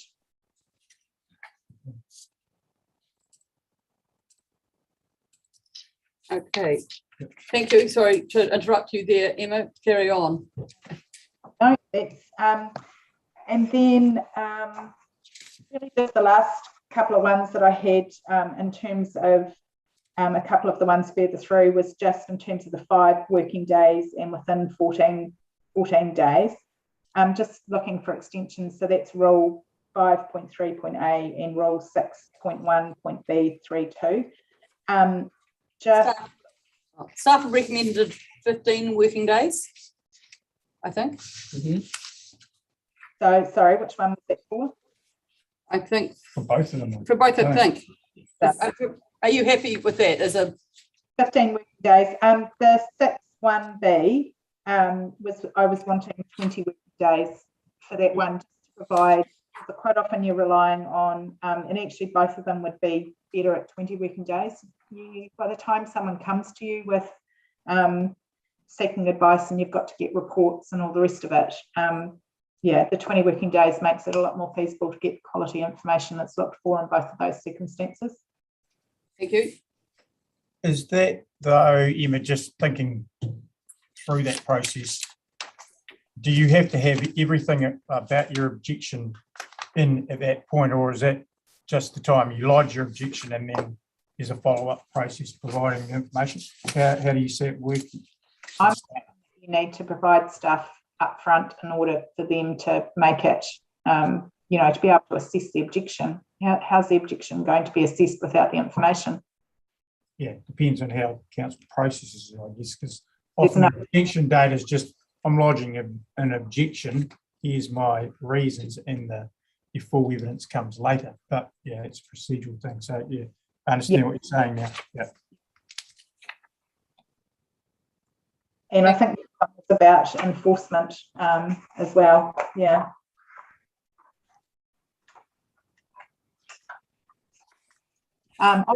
What grounds that you're going to object to things, you need to have input from an expert anyway. Thank you. That's possibly us better understanding that process and how it would come through council, and it may be helpful if we could get advice at some stage on that. And maybe some examples we'll come to that. I'm sure we're not going to be able to get everything sorted today. So we may seek some advice on that. Thank you. Is that all of your ones, Emma, personally? Yeah, I had a little bit about rules 3.2.C and D. They just seemed a little bit contradictory, but I'm sure you guys will sort that out. That wasn't a biggie in terms of I think that may be addressed in the submission, in the summary of submissions. Yeah. The deletion of or allow to grow. Yeah. And that would resolve that issue for you. Yeah. You've been well listened to. And thank you for your submission, because it's always a good sign that it's good to have eyes over changes, especially. Yeah. Thank you. Thank you. So the next one, you don't want to talk separately to Steve White, or they're the same points. And so, Charlotte, you want to talk to us about your submission, which is slightly different but similar. Very similar. Obviously, the allowing to grow was probably one. Yep. So it would be far more layman's terms than Emma. All of those clauses around tree growth and planting are very contradictory, I feel. It's sort of, if it suits, then there will be an issue. If it doesn't suit, then, there won't be. For example, we have trees that have been planted right on the boundary of the ORC bank, which were required to be planted under the DCC as part of consent for a neighbouring property. So hence they are there. And I guess it would be very easy to breach by allowing them to grow, because that's what trees do, they grow. So, you could find yourself in breach just simply by any of those rules being brought into effect. So that's that one. So the delete allowing to grow, I think, is good. The 7 metres and the 20 metres, as Emma said, it is already covered. Within 20 metres, you can build a structure which you can allow your earthworks to go to 1.8, and that would be consented through the DCC. There are a lot of buildings and structures and earthworks that are already in place with consent. Is that with DCC consent, does that mean that they will then not be allowed to exist or have to be taken down? And that includes a number of properties along the Silver Stream in Mosgiel, for example, like people's houses. So is it sort of, that is the result of perhaps introducing the 20 metres, given that the 7 metres has been in place for some time. A 15-minute drive around my property this morning, I could see several buildings that would actually need to be taken down. In fact, I think even the swimming pool in Mosgiel probably isn't 20 metres. So I guess that particular rule does concern me, because it will impact on us. Yeah, and that's. Thank you. You've talked about the 20 days and the 15 days. Do you want to talk about why you've done that? Mainly because I guess, as someone who has been on the receiving end of the ORC's legal team, it's very hard to get paperwork back. It's hard to do things in time. We're just normal people who don't spend our time doing this. So when we have to put together, we have to rely on people like Emma, who is very busy. We have to rely on professionals who are very busy. And plus we have to run our own businesses and run our own lives while we're getting hammered by the ORC and letters and and threats. So I think, in this day and age, we have to allow professionals to adequate time to prepare our defence. Thank you. Thanks. Jason, is there any other questions? Sorry. No, fully understand that. Thank you. Thank you. Jason, have you got anything you would like to add? Just to go on record there, totally agree with Emma and Charlotte. My concern is, I'm not going to get into the technical one because that's not my expertise by any stretch, but At the moment, 50 Dukes Road, the way it stands, we are compliant as in within the 7 metre rules and everything else that's going on. And what I'm concerned about is if we go to this 20 metre rule, are we suddenly going to have to make changes on the farm, which if we do that exposes my risk or our risk to some industrial properties up the road. Now, at the moment, as you know, Kate, we've gone through a long, dragged out process to get to where we are, and it's settled down. If we go to this 20 metre rule, it's going to open up another can of worms, and we are going to start arguing in public again really quickly. So I'm really concerned about that because it was a bad enough situation to get to where we were. And if we go down this road, it's going to be a really nasty spat again. So I'm just interested to see what the view is if we're compliant under one rule, when you change the rule, is that deemed not to be compliant, and are we going to have a big argument again? Does staff want to talk about existing use, where that leaves people? I don't. You don't have to answer now. It'd be good to get that feedback, or you can answer now if you're comfortable with the answer. Existing use rights are under the RMA, though. So I didn't mean it in that term. No, I understand what the submitter is saying in terms of whether it's going to be applied retrospectively or going forward only. Yeah, and I thought it was covered somewhere, but you can't be compliant with one set of rules and then you change the rules, and it has a massive adverse effect on the property. So, Kay, you know the situation we're in. We've all gone to our respective corners and everyone's behaving. But if we go down this 20 metre rule, no one's going to behave really quickly in this business. Yeah, I just want to get some advice on this, and I don't want to get into the past history. It's just understanding how. Yeah, I do have a question, which is the 20 metre rule it's still excavation within 20 metres. So that was the rule previously. It just had a 300 millimetre level on it. So I guess my question would be... No, because we're complying to the 7 metre rule from a water defence, and that's as per your rule. So we as we sit here today, we're very compliant. If you go to the 20 metre rule, then you will make me uncompliant, and suddenly diggers have to turn up again on my property, and we start digging holes again, and that becomes a really ugly situation. So we need to clarify this point really clearly. We, at the moment, 50 Dukes Road is 100% compliant as per the discussions we've had in the last 12 months. I think the issue is between reading G and H, G and I in the new plan, the 7 metre for putting depository stuff, and because you've made it flat in I rather than 300 is how that works together. Is that, have I read that right? Sorry, you're muted. Oh. If I could just help Jason out. So through in that I that you've just referred to, the new I, what's crossed out at 2, the 20 metres only applied to the lowering of by 300 millimetres. Now you've got a rule that it's whether it goes up or down, and as you pointed out to me, 10 millimetres is sufficient to kick the, 1 millimetre is sufficient to kick the rule in.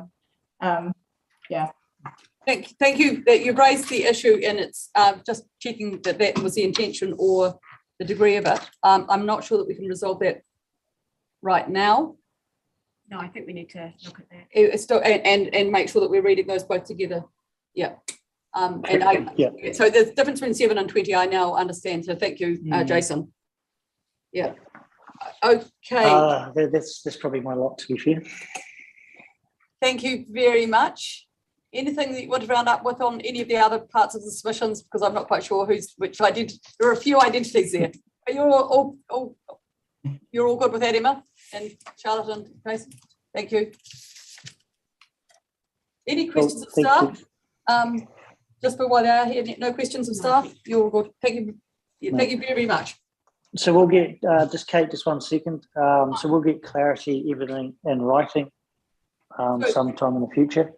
We will be making a recommendation. We're not the decision-making body. We make a recommendation to council at the moment, that is intended to be on the 22nd of June. And there will be papers out, I presumably in public. I think. Just from a process perspective, and I'm talking commercially now, I'm not kicking the hive, but obviously the ORC has been in the media around Chief Operating CEO and some other investigations going on. I don't want to go on point, Jason, please. No, I'm not. No, I'm talking about process now. So with all of that sitting there, are we trying to rush this through until some of that stuff is sorted out before we go down this road? I think that's a fair question, because that's just a commercial question that from a rate-paying position, we want to know that everything is settled before these decisions get made. I don't think we can answer that question. Answer that. I think it's way beyond the scope of the hearing today. But thank you. I'm sorry, unless anyone else wants to make any comments. It's not one that we can deal with. This is a delegation that we're acting on, and it's quite separate from all of those other. No, it's just a point to note. That's all I'm saying. I appreciate your concern expressed, but we can't resolve it today. Thank you. Thank you. See ya. Yeah. Thank you very much. That's great. Great questions. This is why we go through this process. It's great that everyone will read these things differently. The next submitter is not until after lunch. We're racing through this. I think there are some things that we can deal with this one probably. Yeah, I think it's worth having that discussion with state. Now, unless I get contrary advice, my understanding is that we would deliberate in public. Yeah. Or is there? But there may be bits of advice that you want to give us in non-public. And so I'm happy to be very fluid on this. Yeah. But we just need to think about a fair process, don't we? Just natural, even though I know it's not local government, it's still principles of natural justice, so that if we requested it is local government, it's not RMA. Oh, sorry, local. Sorry, not working. No, that's okay. Well, good. Yeah, I knew what I mean. Thanks, Kate. No, it's on record, that's why. That's good. So if we request extra information from staff or to go away and do a bit of work, that it probably needs to go back to the. It may just be clarification of a point made in the submission, in which case, I'm not too concerned. I think it's a legal point, that one. Yeah, so that is a legal comment on that. Yeah, and it's actually a really interesting point, and I think that the process. Yeah, but the process after. Yeah. The interesting issue here is conflating DCC district plan rules and this, which is difficult. I understand there's a difference, but they've raised actually another point as well, which was it intended, and that there is absolutely no excavation work within 20 metres without authority. And I'm not sure that, I'm just trying to clarify actually, and I think you did actually, Alison, is that there's always been that 20 metres in there for excavation. It's never been 7 metres. So that's where I've been trying to get my head around that. So where did that come from? Because I don't see a major change in the lower separation rather than up and they're worried about it. They want to comment on this. But so my thoughts on this were the current 2012 bylaw restricts excavation within 20 metres of a defence against water, whereas our proposed changes change that to earthworks, and earthworks would include building up as well as lowering. So I guess the difference there is that proposed rule I, is read under the 2012 bylaw, only restricts excavation within 20 metres, and therefore within that 7 to 20 metres, landowners can currently build the land up in that area, whereas the proposed changes restrict earthworks to all earthworks to 20 metres, except for cultivation. So how does it read with G2?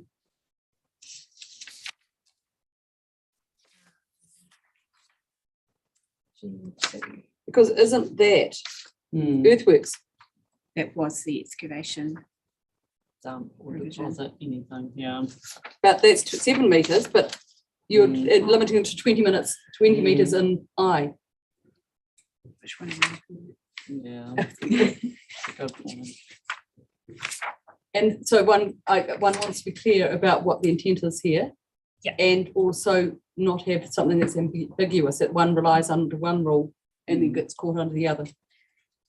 That, I mean, that was the purpose of this change, was to deal with the fact that the rule was difficult to interpret. Yep. So no, but I think the problem now is we've got dump and deposit and earthworks meaning the same thing potentially. Or and different roles, yeah. And different roles, Yeah, and different distances. Yeah. Yeah, so the approach we've taken with some of the other rules is the, which for example came up from the University of Otago submission, is that you look at the most relevant rule, and if something is permitted under one rule, for example, cultivation, then you're allowed to dump or deposit compost as a part of that activity. Yeah. So the dumping or depositing, the wording anything, that could relate to, for example, wood or building materials or something like that. And then because we have an earthworks rule, that would be the most relevant rule. But I would have thought I could do something under G and would stop there and not go on to look at I2, which would be the limiting one. Wouldn't you go to the one that enabled you to do it rather than the one that stopped you from doing it and saying, I'm actually enabled here? I don't know. We might need to take a bit of time. Yeah, no. I'm reading. As Joe Blogg's reading this, I'm just trying to think how I would feel being frustrated if I got nobbled. From their, so for the individuals in question, I think anything existing is protected, or it's permitted, because it's not retrospective regulation. But I think there is a bigger thing we need to work through there. Yeah, no, it's fine. I know we're not necessarily going to have the answers today. I've read quite a few, and I've foolishly gone and read some other bylaws, which then clutters your mind with what you've read. Is there somewhere section that talks about this not being retrospective, or? No, I think it's just just what the rules is. Yeah.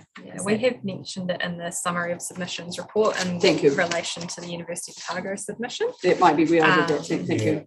Yeah, but it's not explicitly stated in the bylaw. Do we know that it's explicitly the law? It's the default position unless you unless it's stated that it's retrospective. Yeah. But I can get that from legal to get that confirmed. It is a legal norm. Yeah. I think that two of us can be comfortable with our training. Yeah. The other issue here, so you've dealt with the allows the growth, we accept that, and that's still, I appreciate you've done that, we haven't yet allowed to grow.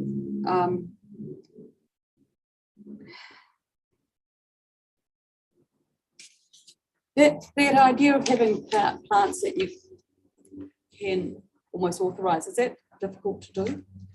There wouldn't be a lot of them, would there? Yeah. Well, sedges can, if they're not maintained, can grow very big. Yeah. Very is that what you? I mean, but on having said that, the structures are ones that may not. I don't understand the underground. Call it the effects. I think the other factor is it's not just the nature of the individual plant, but it's how they're set out, and the setting is this part of a broader planting, and so how you deal with that cumulative effect kind of thing. I'm just mulling that over, how you would not only specify acceptable plants, but the manner in which whether that goes far enough, I suppose, is what I'm thinking about. Oh, absolutely. And I mean, you've got this well-meaning people like the Ophelo wanting to do great works, and you look at these things and you think, you know, I have looked down some of these drains and thought, why can't we plant these out, and they look gorgeous, and the bird life would be brilliant, and the fish would be brilliant, and then you see a flood going through it, and you think, Wipes it out. Well, it's not it wipes it out. It slows it down, which may not be the intent, and that's that intent that. So, are the drains for quick? Do we know that, or is that? Yes, they are. They're intended to be effectively open pipes, if you like. Yeah. Straight and smooth. But nowadays you wouldn't do that, would you? You'd probably design wetlands to attenuate and restrict the flow to more manageable levels. Each drain's going to be different. Right. Yeah. We would endeavour to do that, but obviously it would probably compromise its hydraulic performance. So things might be bigger and not as effective, and that's the balancing act. But as it is, you're stuck with the legacy of straight drains. Yep. Just get it out quick. I'm not quite sure we can take this one any further. Do we want to consider any of the other ones that we've dealt with? I mean, this afternoon, the ones are not. Are we going for time? We want to raise the contour channel. The contour channel issue, and the challenge is the legal definition, and where we got to at that point, or is that a question that you're confident that you've got answered? Which question? Is it a waterway or not? You've got a view on this from a planning perspective. So I guess from a planning perspective, my understanding is the ORC regulatory team consider the contour channel to be a river under the RMA. So that's a waterway that is subject to the restrictions of the RMA. Because of that, the RMA applies to any work that ORC engineering team would like to undertake within the contour channel. So that's restrictions around, for example, gravel excavation, any changing of bed and banks, placement of bridges, placement of erosion protection. If the contour channel was not considered to be a river under the RMA, then any works clearing out, removing gravels or whatnot from the contour channel would not be subject to that section 13 beds of lakes and rivers of the RMA. So wouldn't be subject to those water bed rules in the ORC regional plan. They would still be subject to earthworks rules in either the regional plan or the district plan. I guess the point here is that the request in those submissions, well, one of the submissions was to add the contour channel to their scheduled drain, and that would not change its classification under the RMA. So regardless as to whether or not it's considered a scheduled drain, the RMA will still apply because ORC regulatory's view, and my understanding is that it is a water body. So they would still require consent to excavate. That's one of the questions I had. Can it be both? A river and scheduled drain. Yes. There are a number of drains in the bylaw that are actually considered waterways for the purposes of the RMA. And so we've added that into the definition of scheduled drain, just to make that point clear that they are not all drains, as kind of you would consider a drain under the Resource Management Act. Drains is a terrible word and shouldn't actually be allowed to be used. I know, I can't say that. But you know, it gives a perception of it doing a role that when it's got an ecological value for a large part of the time as well. Submitters seem to be thinking the bylaw could obviate the need for RMA consent and somehow gazumped it, and that is not the situation. No matter what you wrote in the bylaw, there's still the RMA over here, which would have to be satisfied anyway. So there's no advantage in including anything in the bylaw. It just seemed to be what the submitter was looking for. But I think the point is, if it is not a water body, that is a different issue. Because if it is not a water body, and that's, say it wasn't, just and it wasn't a drain. Yeah. Well, I know you don't like it. No, yeah. If it was in the schedule, then you could do it because it wasn't a water body. And that's, or if it's not a water body, you could do it whether it's scheduled or not. You could get in there and clean it out. Does that matter outside And this? Yeah. If it's not, This isn't something that we're considering though, whether it's a water body. I think because this is about flood protection, and their view is that it's a flood protection that needs to be maintained, that it should be incorporated in here to ensure that, and I think that's where they're coming from, but that's where they're coming from. Yeah. But what Kevin is saying, is correct, I think, is that there's no real benefit in that because it's still looked at as a a river under or a water body under the RMA, still have to go through the consent process. No, that's absolutely fine, but that's. We can't make a decision on that. No, we can't, but if that's on a premise. Yeah. That they've challenged. Yeah. But then to take that further, to put the matter beyond doubt, we're incorporating it into our global consent, so there would at least be authorisation if it's needed under the RMA, because it seems to me the submitter is frustrated around the bureaucracy, and we have a process of making it happen, which is get gravel out without the need for approvals on a case-by-case basis. And not just in respect of the section that's on the submitter's land, but everywhere. Oh, absolutely. The whole contour channel and all of the tributaries that feed into it. But, yeah. So historically, or do you have other cases, for example, what these folk are saying is that it's man-made. Yeah, there might have been a water body there, but you've changed it. But as time has progressed, it's kind of evolved with natural characteristics that we might call a water body under the RMA. Is there other examples of that in the ORC realm that we know of that would be similar to this, and how is that dealt? I'm not sure. And I'm assuming that that's possible. Even though you've modified and created a change, you've changed a water body, it's still considered a river or a stream. There might be some examples on the Clutha Delta. I'm thinking of at the head of Robson Lagoon, there's a channel that intercepts water, takes it round. There might be the Kaitangata Canal kind of thing. So there might be some similar examples of what were probably natural features, but have been significantly modified, made straight and larger to improve flooding and drainage. Memory, they're all been things that have been dealt with through resource consent as opposed to the bylaw as well. I think the cautious approach, if it's ORC doing works, is if we think it's likely to be a water body, we're going to apply for consent. We're not going to take the risk that it's not a and get it wrong and get in trouble. I am nervous just taking one, and I do want to leave lens over. I think it is an interesting point. And if it wasn't a water body and it wasn't then included, where does it leave us? Because it does open us up, expose us, and don't you want to have it managed? I think the other thing, just thinking it through operationally, is there'll be issues around discharge to water. So even if it's artificial or natural, the act of taking gravel might require a discharge consent at the same time, because we'll be creating this, that kind of thing. I don't know, refer maybe to others around that. So there might be a suite of consents that we need to handle the activity, regardless of whether it's a artificial or natural water course. Well, I think, yeah. I mean, I'm just interested. Yeah.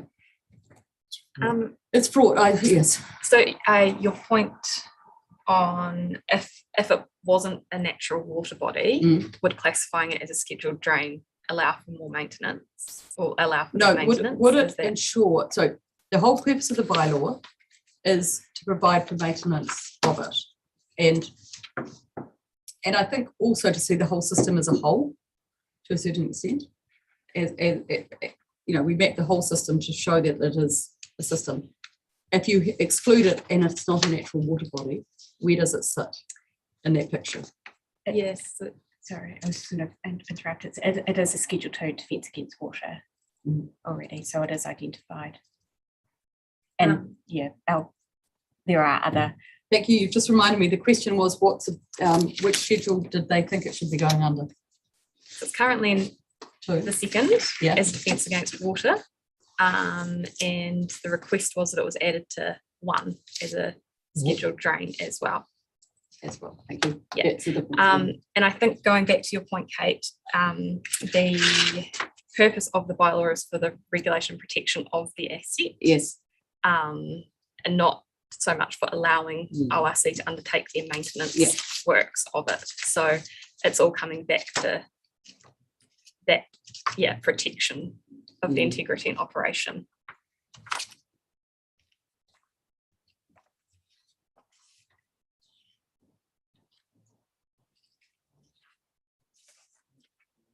It is lunchtime. 12:15, that's a great time to stop and let us think. Thank you. I think this has been some good fun for us. I'm not quite sure about you wonderful people. Probably worked harder than us. Thank you very much. I'll move that we adjourn. Thank you very much. Thank you. Turn us off when you're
Welcome back, everyone.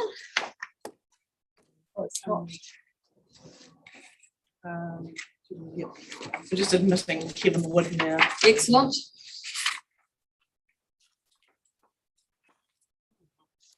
Number 9.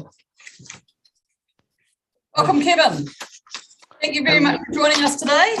Thank you. University of Otago, submission number 9. So whenever you're ready, Kevin, we've read your submission. Thank you very much. I'm going to share my screen if that's okay. Brilliant.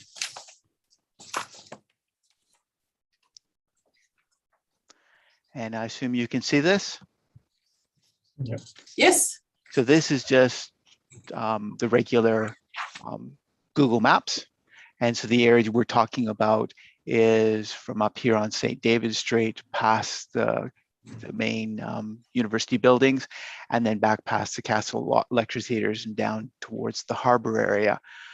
The key thing I want to point out at this point using this particular screen is the fact that we have this memorial garden in this area, which is 100% within the water of Leith or within the banks. And I just want to quickly use this street view just so that we all have a bit of an understanding of what we're looking at. So this is the area, which is an area dedicated to those students and staff that have passed. So many of the trees and the plants in this area, in agreement with the ORC, have been planted out, and which now would require bylaw permission each and every time we plant. I'll stop sharing this particular bit and I will change the screen. Can you see the new screen? This is from ArcGIS. And Yes. all I've done on this particular one, you can see the clock tower here is, here's the defense against the water. So those are the limits. Inside that is the flooding area. I've also put on the 7-meter buffer and the 20-meter buffer.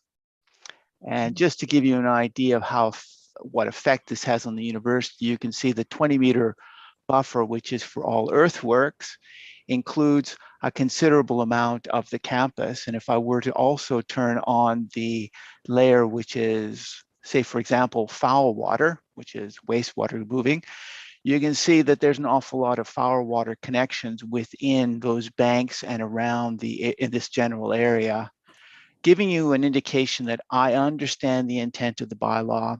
I can see where it works for many areas, but I would also put to you that the campus being built around the water of Leith is, I guess, a special situation.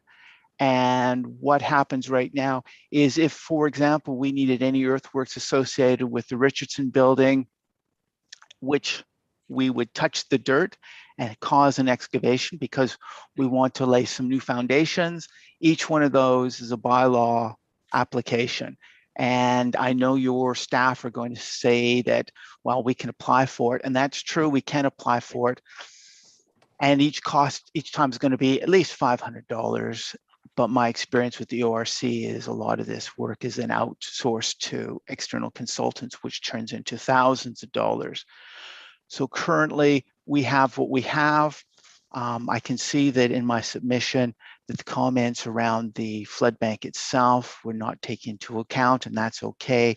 I had suggested amending 3.2C, and I can see that the idea of growing has been accepted by council staff. The idea of 3.2D, cut down or remove any tree. So as it stands right now, if this tree were to die, or any trees on the campus were to die in the area between the red and the yellow, we would require, again, permission from under the bylaw to affect a change. So it doesn't say cut down a tree which is healthy, it's just any tree. So we can have a dead tree, we can have a tree which is very sick. So in all those cases, we end up having to potentially over the next 10 years pay a fair amount of money because we do have a very beautiful campus with an awful lot of trees. And Kevin, can I just stop you? I hate to get you out of your... Sure. But just because you've got those maps up there, and I've just pulled up the Otago regional plan maps with the red line for the Lindsay. And for my mind, and I think this may be an area that's difficult, where my understanding is that there's one line. It's one red line through the middle, or have I got that wrong? So I just want to check your analysis before we rely on it and go too far down. Is that okay? You mind? Sorry. So can I just ask staff, is that? That's correct, that there's one line for the Leith and Lindsay, and the 7 metres and 20 metres are measured from that one line.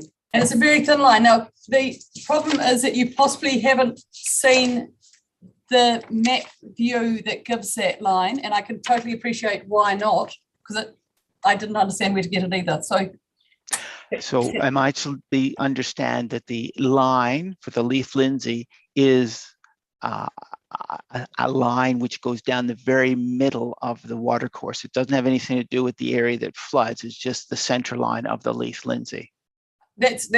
I'm going to allow that question to be confused. Yes, that's correct, and that comes about in the definition section, where a defence against water includes the bed of the water of Leith and Lindsay Creek as marked in red on the Leith Lindsay map in the second schedule. Now, the second schedule on the paper version is thick line, but on the GIS map is a very thin line. And so apologies, I want to save you some angst, but it just minimises the effect that you're talking about, but it doesn't take it completely away.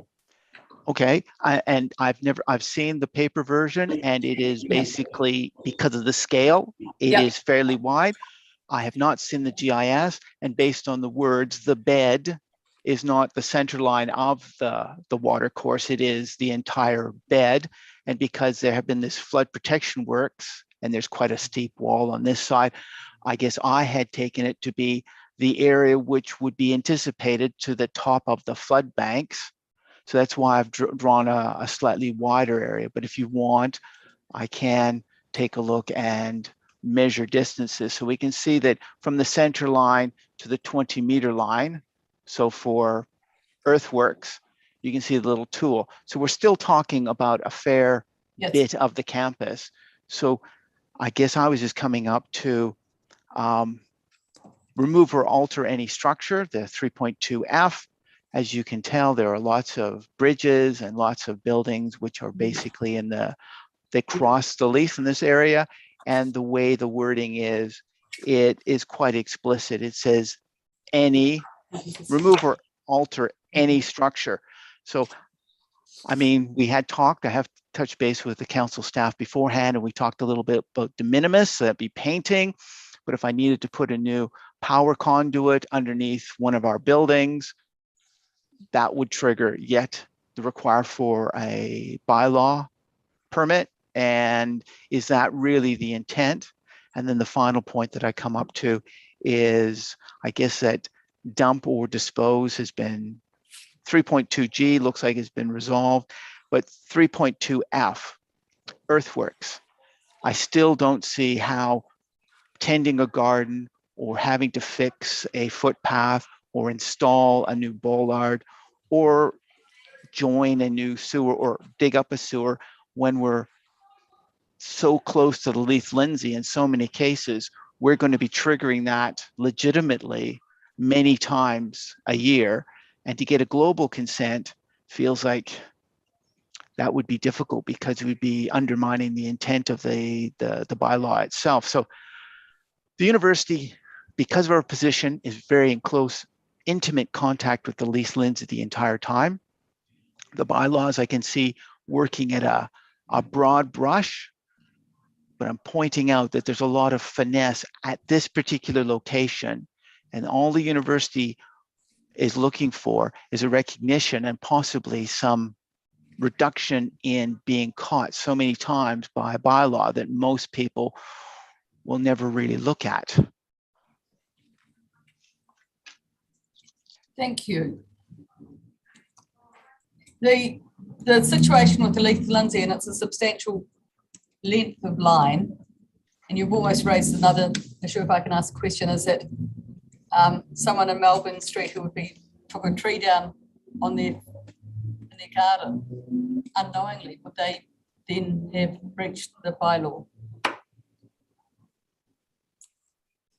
Did we, how did we notify people that they were, did this go to everyone who had a house on Leith Lindsay? It did, yeah. Yeah. It was by post.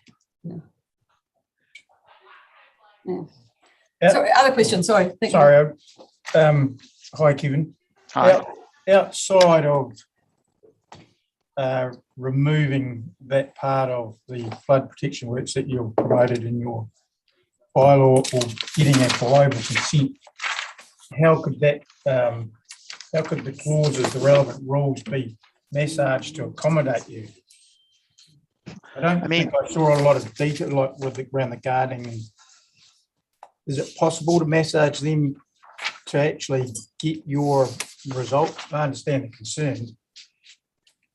Well, it could be anything as simplistic. I mean, the earthworks are ones because it goes out 20 meters is the one which is probably of most concern. So that 3.2 I, something even to, the university doesn't necessarily want to be excluded because all major earthworks, I think, are absolutely appropriate. If we're going to put a new building in there, absolutely. But it's a small scale. And I don't want to use the word de minimis because it has no real meaning from an RMA point of view, and it's just bandied about. I'd rather have something which specifically acknowledges the university, I guess, would you call it gardening or earth? Well, it's gardening associated or small earthworks, less than, and you can pick any number you want, whether it's disturbing an area less than 0.5 meter by 0.5 meter in total area. It's those small earthworks, the gardening, all those things where we're touching soil, which from the definition under earthworks, we trigger that 3.2 I. And since the university has a legal obligation to strictly abide by all bylaws and rules, and I know we all do anyway, but I mean, this is something we actually have within our policy framework. We have to, that every small triggering, so every time a student passes or a professor passes and we want to put a new memorial tree in our memorial garden, it's going to trigger two things. First, we're going to have to disturb the soil to put it in there. And then we're also going to have to install a new tree into the floodworks or the protection area, which is problematic, but I guess we can live with that because we only have, ideally, only 10 or 20 people die over the next 10 years. So those will be 10 or 20 times we're going to have to reach in the pocket and pull out $500 for the permission to put a new memorial tree in that area. But the earthworks, we can look at 10 or 20 times a year. So it's a scale thing. From the university, it is a scale thing. Yeah. Yeah, and it's a matter of how we find that correct balance. How did the memorial garden get developed in the first place? Was there, I'm assuming there was a bylaw in place when that first got developed? When it, originally the memorials are scattered across the university. If you go on a website, Memorial University of Otago, it'll show you where all of them are located.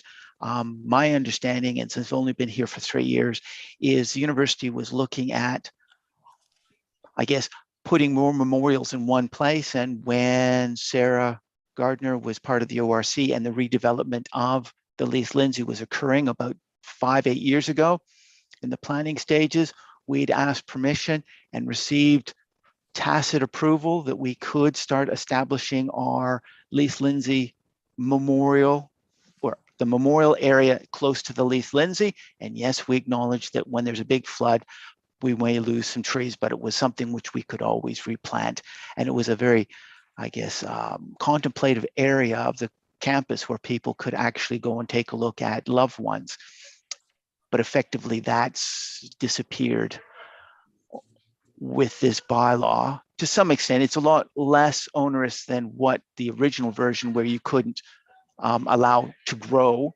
So that means we would have had to rip out all the memorial trees from that area. But now that that's disappeared, it's now just when we plant new memorial trees, we're going to be into problematic, or the requirement to get bylaw dispensation, which problematically, if we happen to put a tree you would expect in 100 years might get quite large, which then will cause exactly the grief that the engineers don't want trees in that area. So I'm putting you in a catch-22, and the university's in a catch-22, and I'm just wondering how we can move ourselves forward. Can I ask another question here of staff? And I'm looking at the maps.orc.gov.nz website where this line is showing. And I'm sorry, Kevin, I don't think the technology is going to be helpful here, but the line actually is going through some of Kelsey Urelli kindergarten. I know that place well, having been there many years ago. But it's actually well off. Now, the second part of this question is, should this line be in the water? At the moment, I think it's possibly more than 20 metres away from the memorial garden, perversely. Yeah. And I'm not trying to be difficult here, but the issue is quite site-specific. How accurate is this line, or what is the effect of this line being a thin line on this map and it going over and possibly not having the same intent that it's meant to have? I do know the maps attached to the bylaw are the source. Which is it actually? Which one is the one that's the source? The bylaw maps, which you can get the PDFs on the ORC website. So the PDF version is the ultimate source, but that information that you get on the Otago maps would come from the maps that are attached to the bylaw. So it would be those ones which are the maps at a very large scale, so that although there's a thin red line, you can't actually tell whether it's 20 meters wide or a centimeter wide. That's another different technical issue. Sorry. Yeah, it's implementation that makes it extremely difficult for everyone. Yeah. So the map that was sent off to the university and other landholders. The maps of the Leith Lindsay are unchanged from the 2012 bylaw. It's the understanding the import, because if I look at the second schedule map that's in the written version, it's quite different to what when I blow it up on the Otago region. So do I leave that thin red line away? And really, because that hasn't, I'm confused. I'm confused which line is. They should be the same line, because the map on the bylaw PDF version was where the data came from to go onto the Otago maps. So is this the line we're talking about? Yeah, thank you. And if you put the satellite photo over that on your it's on more than. So more, where is it? More? Okay. Baseline. Maybe not. Oh, and I thought it had baseline. Oh, maybe. No, don't worry, I'm wrong. Usually it's under layers. Maybe it's under base map. Base map. Base map. Yeah. I don't know which is. There we go. Yep. Yeah. Hold on. So that doesn't follow the water body.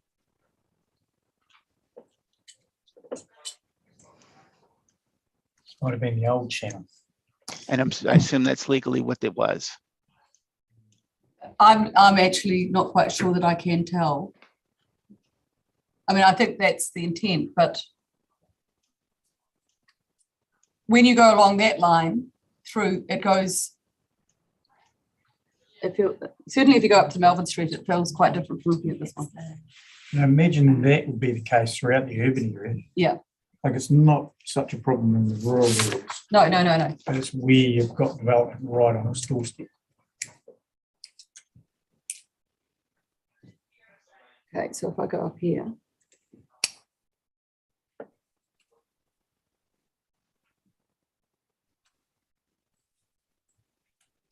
That's a large part of that, isn't it? I guess though, that's a line on a map denoting where that protection works is in its ground truth by going out there. That's the practical approach. Yeah, and I guess Kevin's trying to work out, well, from what point do we take those measurements? That's right. And it's not entirely clear, I guess. You've raised a really, really good issue, Kevin. Thank you. I'm not quite sure that we're going to get to the nub of that today. And I'm sorry. I think I took you slightly off point by asking you the question. So I apologize completely. I apologise. You did say you didn't want to see the university sort of singled out, but and this is just me thinking aloud and something the staff may advise on. But when you see a map like that and the infrastructure around it, and the nature of that urban catchment, maybe not just the university needs to be singled out, it needs to be a little bit more defined through that urban area, exactly where this is and exactly what can happen in these sort of unusual non-rural circumstances, which would obviously probably couldn't deal with through this process, might have to be one of the review things. So can I ask a question also of staff? So this would affect further up, at a bridge, a hike over on a bridge, and we haven't got a submission from the DCC. So are the territorial authorities and or the Crown covered by a bylaw? Territorial authorities are, but the Crown isn't. So those, Kevin showed some services going through there, which I assume are probably DCC owned. Yes. Electric, which would be Aurora. Aurora. So are there any others that are excluded? No. So they need to get consent to go in there and do anything through the bylaw. If they're meeting any of the rules, if the work they're doing is that. But none of that has changed. No. Except for the 20-metre up down. Yeah. And the addition of shrubs, hedges. Yeah. Will probably be the and the removing of trees.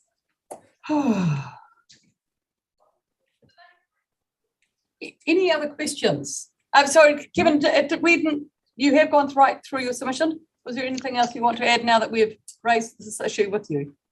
No. I mean, at the end of the day, the university wants to play ball. We fully understand where the staff are coming from a big catchment point of view. We just would like it to be slightly more nuanced at the bottom end of the catchment, where it's basically a big concrete channel. And yes, we understand the flooding engineers and we have that appreciation, but we do just really request the nuance. So here's an example on the screen of there's a pipe right here, which is actually providing heating for both the college and the university. And this pipe is actually strapped to the edge of the current concrete wall of the Water of Leith, and it crosses at this particular location. So there are many examples of that in the lower catchment. So I have nothing else to add. I've tried to come up with possible solutions, but at the end of the day, it is a council document, and the nuancing, I wouldn't want to step on your toes to tell you how to do what you do. It would just be brilliant if it was slightly more nuanced than the current version. And the 20 metres on that last photo, which was well into the block. I ask a question then, but it's of staff. Do they feel that there is a difference in the university compared with the rest of this urban catchment in terms of potential impacts from minor, I suppose is what he's putting to us, minor earthworks such as gardening or maintenance type things? Is it unusual in the university? And I think where Alan was coming from as well. Yeah. And it could be wider than the university. You can see there's the botanic gardens is what we've got. There's all manner of different. Yeah. Well, they'd be in trouble.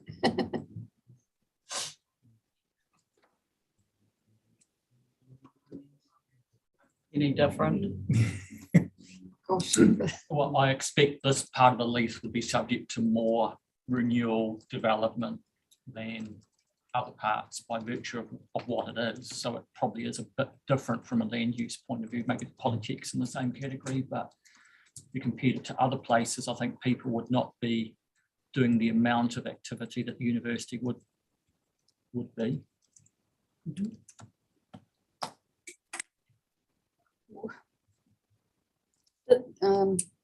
Does it, I'm not quite sure about the alignment. And is that an issue, or am I just sitting in my head? Yeah, just preparing to investigate that to find out where it's come from and whether it's accurate. But I guess they do need to be ground truth. You can't just go on what's on a map, can you? In terms of when you're dealing with an asset, the asset's not there where the line is, but you can see it right beside it. But the rule, yeah, isn't that flexible? Yeah, I know. Yeah. I mean, there's. So there's a link there that's not being made. Has anything changed the staff's view in terms of an option is to seek a global bylaw approval for those types of works, or have you been swayed by arguments of putting in, say, a square meterage that would be all right to be disturbed or excavated? In an urban context. We need time to think about that. Sorry, we're holding, we're now running late on this one. Is Peter okay? Peter hasn't. Oh, he hasn't come on. Sorry, I'm just checking on our timetable. Your brain's really got issues, Kevin. I'm not quite sure we're going to have time to think about, I think. Well, yeah. If people wanted to answer my question, there we go. No, sorry, I thought you. Yeah, no, they didn't. I was thinking about, if I may answer it, I mean, I wondered if I was thinking, if I was in the university's shoes, it might be easier to have the global consent, because again, that could be varied and adapted over time relatively simply, rather than having something hardwired into the bylaw, which is trying to anticipate today everything that will happen in perpetuity. So I think operationally, if I was in these shoes, it would be my preference. I think it'd be more practical if you could include in a global consent. This is really planner's territory, but naming the sorts of things that the submitter has said as being included in that consent. Authority. Yeah. Yes. Authority. Authority. Yes, no, that's fine. Just yes. How far forward do you guys strategically plan in those sorts of areas, Kevin? Like, do you have a landscape plan around that area?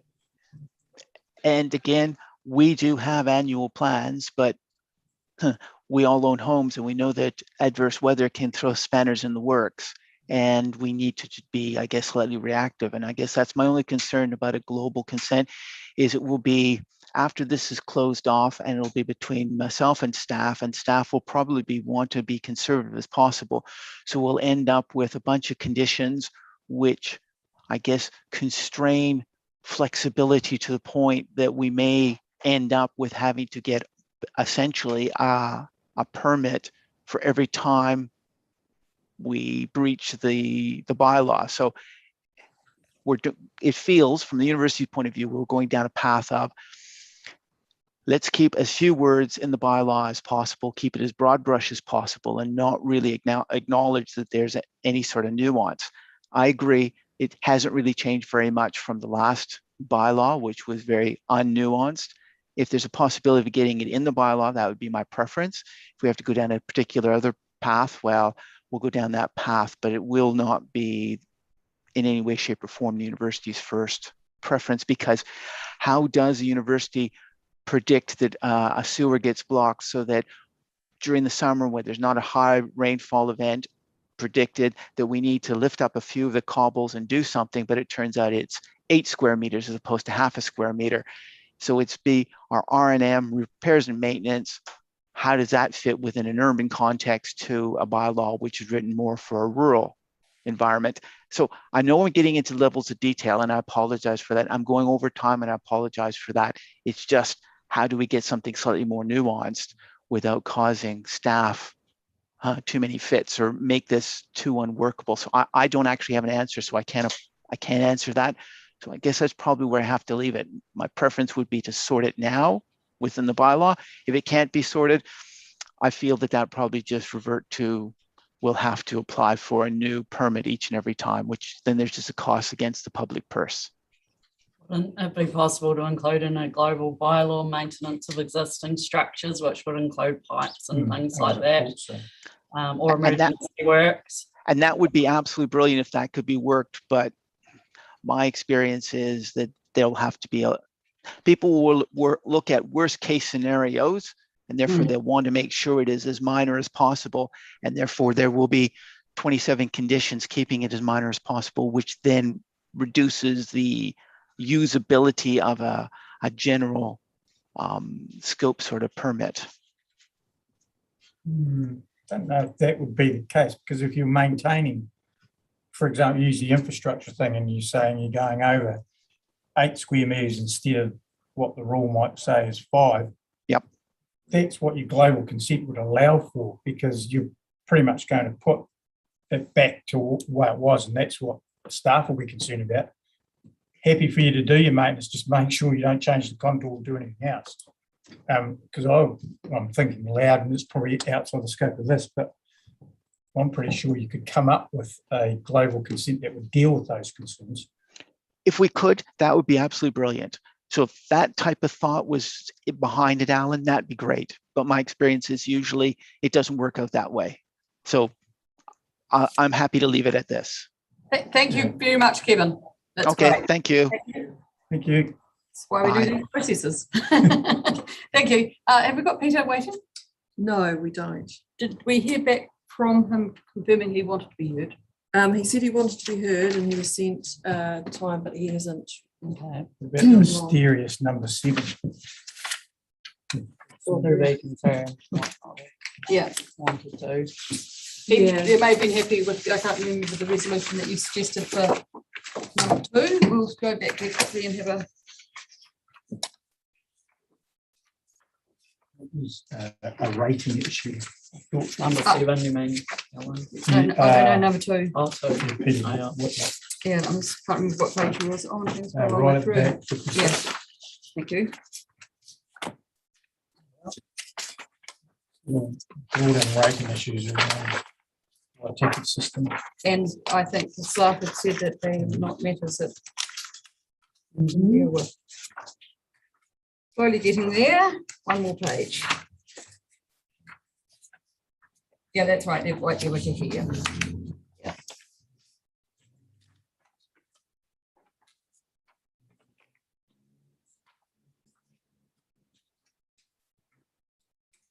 That, therefore, that is the end of the submitters. Let's preempt to say that we're finishing the hearing right now, because I think there may be some other things that we want to consider. Now, we can do that 2 ways. And they probably have to be in public, I think. Has anyone got any thoughts on that? Whether we, I think there's some thinking we may have to ask questions of the staff, and you may have some questions. Or are there any matters that you want to raise first in light of the submissions, or do you want time to think about that? Because there are some things I need to go away and look at and review, yeah, and we can think about our questions as well. Yeah, and in which case, how long will that take? Because today is Friday, we do have, there are some tight timeframes for this. I know that we don't have commissioners available on Monday and Tuesday, but we do, I think, on Wednesday morning. Yep. Do we adjourn till Wednesday, or is there other ways of dealing with this? I'm happy to be very flexible on this. That works, and I appreciate that you're not necessarily, not everyone here is based in Dunedin, so we can do it alternatively on Zoom. If you are to adjourn, for us to go away, we need to be really, really clear about the particular things that we're being tasked with coming back with. Yes, no, I absolutely appreciate that. So there's 2 parts to this, and very much the first part is what information you want clarity on for your own mind, for your own reports, and then for us to decide what other matters there are. So to help us out, if Alison, if you could go through the matters that you want to confirm in your mind, because they're the same as ours, and we may be able to give you some finesse that we want on their advice as well. We're asking Alison, as a result of hearing the submissions, if anything has changed from her Or what- recommendations, or maybe extra matters that have been raised. No, extra. yeah, I think first before she does that, she wanted to go and check some information. So that's the first stage. She's not wanting to recommend anything at the moment. Well, we I did. We wanted her to check, yeah. Sorry, the first, sorry, for clarity, I think you said there were some things that you wanted to check. Yeah, there are, yeah. So there's, if we take some time, just we can collate what they are. There'll be some clarity we need to provide you about things such as the mapping, and there's a few others, and then there could be, I don't know whether this is appropriate or not, some comments on some submissions. For example, the 20-metre versus 7-metre would probably be the key one that's come up. So we can make a little list and just, yeah, if we just talk between ourselves and do you want some time to do that now, or do you want to do that by exchanges of, I don't want to rush you. This is far too important to get wrong. And so that's why I'm just checking, because I think we probably have some questions and they may well be the same questions. Yeah. And I've got one other one that I'm going to raise, but it may be out of scope as well. So I just need to check that as well. Okay, sure. We could probably, we'll come up with that now, 5 minutes. Yeah, you have to, some questions. Yeah, are you? Come back and announce. Yeah, I think it's the most helpful way. So are you happy to adjourn today? How long do you need? Do you think? We need 5 minutes. Oh, only 5. Okay, great. I thought it'd take longer. Thank you. If we can adjourn and we'll do some chatting as well, I'll give you 10. How about that? We'll sit back here at 1:32. Thank you.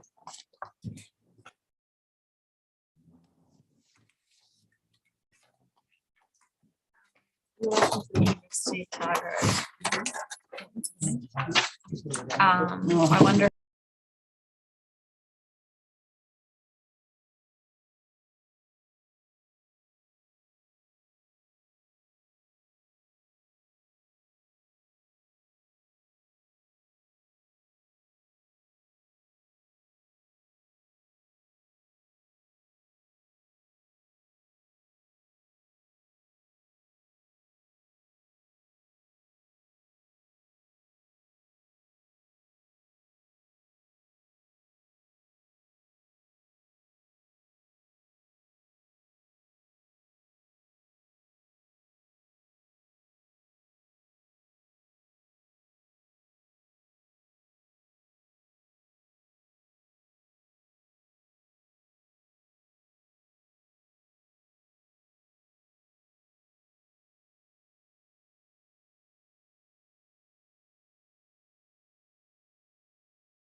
Alison, so we're at that point where we have heard from all the submitters and we're just getting some clarification of what other information we may require that was raised by submitters.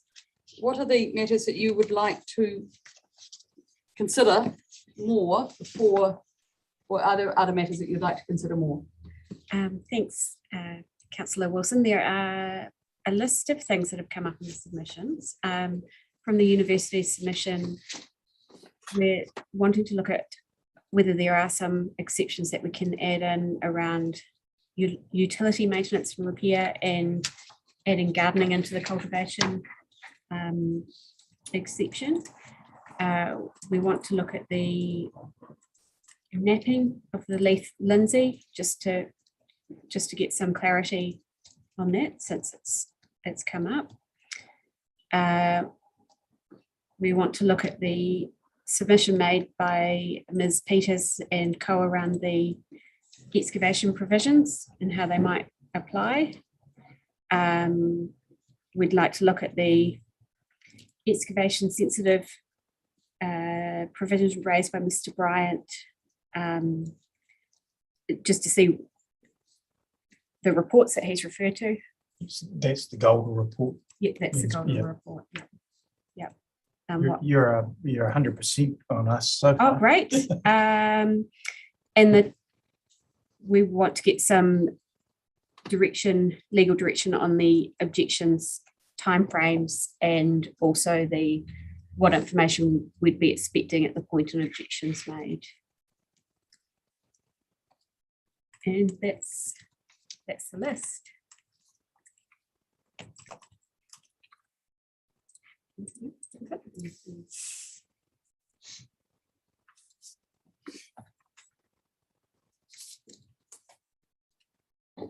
That's from as well.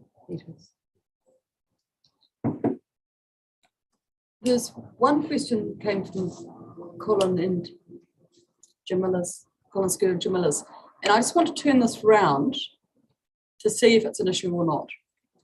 If someone went in and did some work in the channel and you took a case, their defence, I presume, would be, well, it's not a water body. Is that, and how that would pan out? Are you sure that it is protected as it is if it is not a water body? That's the what I think I was turning this round to say, is it secure? So if someone was to go in, without a resource consent and take gravels from the bed of the contour channel, then that would be for the ORC regulatory team to take any action with respect to that. If someone was to do that from the perspective of the bylaw, if they were within 7 metres of the flood banks, then they would be subject to enforcement action under the bylaw. Whether it was a water body or not? Yes. Oh, if it was, sorry, under the bylaw, that would be the case. If they were within 7 metres of the flood bank under the bylaw, then that would trigger enforcement action. If it wasn't a water body, then it wouldn't necessarily trigger enforcement action under the Resource Management Act. Yeah, so that's a difference. So that's, I just wanted to check that because we're only dealing with this in that context, and that's fine. Yeah. Because we can't do the big stuff and that's something else, but yeah. One more element is if the bylaw is reviewed as if ORC were to undertake work in the contour channel, they would not require bylaw approval. Yeah, yeah. And the only other, so do you any other questions on that? I've got 2 others. On the contour drain one? No, yeah, or on the ones that they've raised already. No, not on the ones raised already. I think it was just the question we had around the planting. Yeah. The nature of plants and whether you could define that and what that may look like. We would certainly look at it, yeah. Yeah, and or whether that's a piece that goes down beside it that you say that if you're planting in this area, this is what we would say is absolutely okay. and work and have staff that are available to work with community groups doing that sort of stuff. I don't. Yeah, I would have thought education is a better option for that, and so that we're putting more information into the bylaw website within the ORC website around those things. So, yeah, because the guide that you send them to in the submission is a great guide. I love them. I sent them around to a young lad who's doing some work recently, but it does include a lot of trees. What I would consider trees or shrubs. Yeah, riparian stuff, isn't it? it needs some comments on the impact of the bylaw, really. So yeah. Some things might be a non-regulatory accompaniment to the regulatory, and that might be really where we're at potentially. But I guess a note could come for the council from us, but may not be able to be covered any practical way. I don't know. The one that you raised about the when you get the advice on the leaf alignment, that will come about with steps if it needed, or if there was going to be any change to that process. Yeah. Was there any other ones that you had on that list? No, there was I don't I don't. Yeah, I'm just going to go and very check. aligned to Alison's list. Yes, you did. Team effort. No, you just did it quicker than us. Oh, sorry. There was only one other, which was the Northeast Valley, the VUE, or whatever they call themselves. They've talked about willows, sycamores. Oh yes. Going back to your plant issue, and Weeds. the default would be that if they can't do it, which they can't, that we would be resourced to do it. Is that how it works? I don't know. You wouldn't need a bylaw approval because council would Yeah. be doing it as part of a maintenance thing.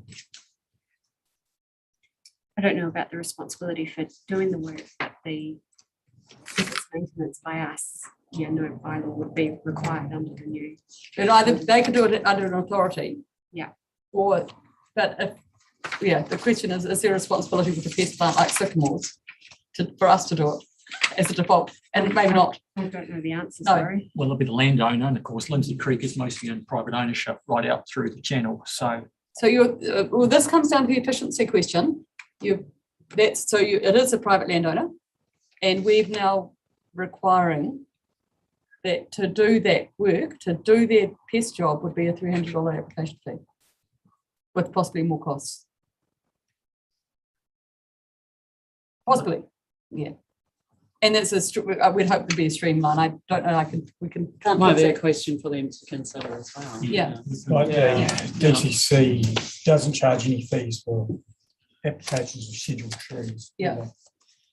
Just the time involved. It's just, yeah. Well, I think we changed some of those rules.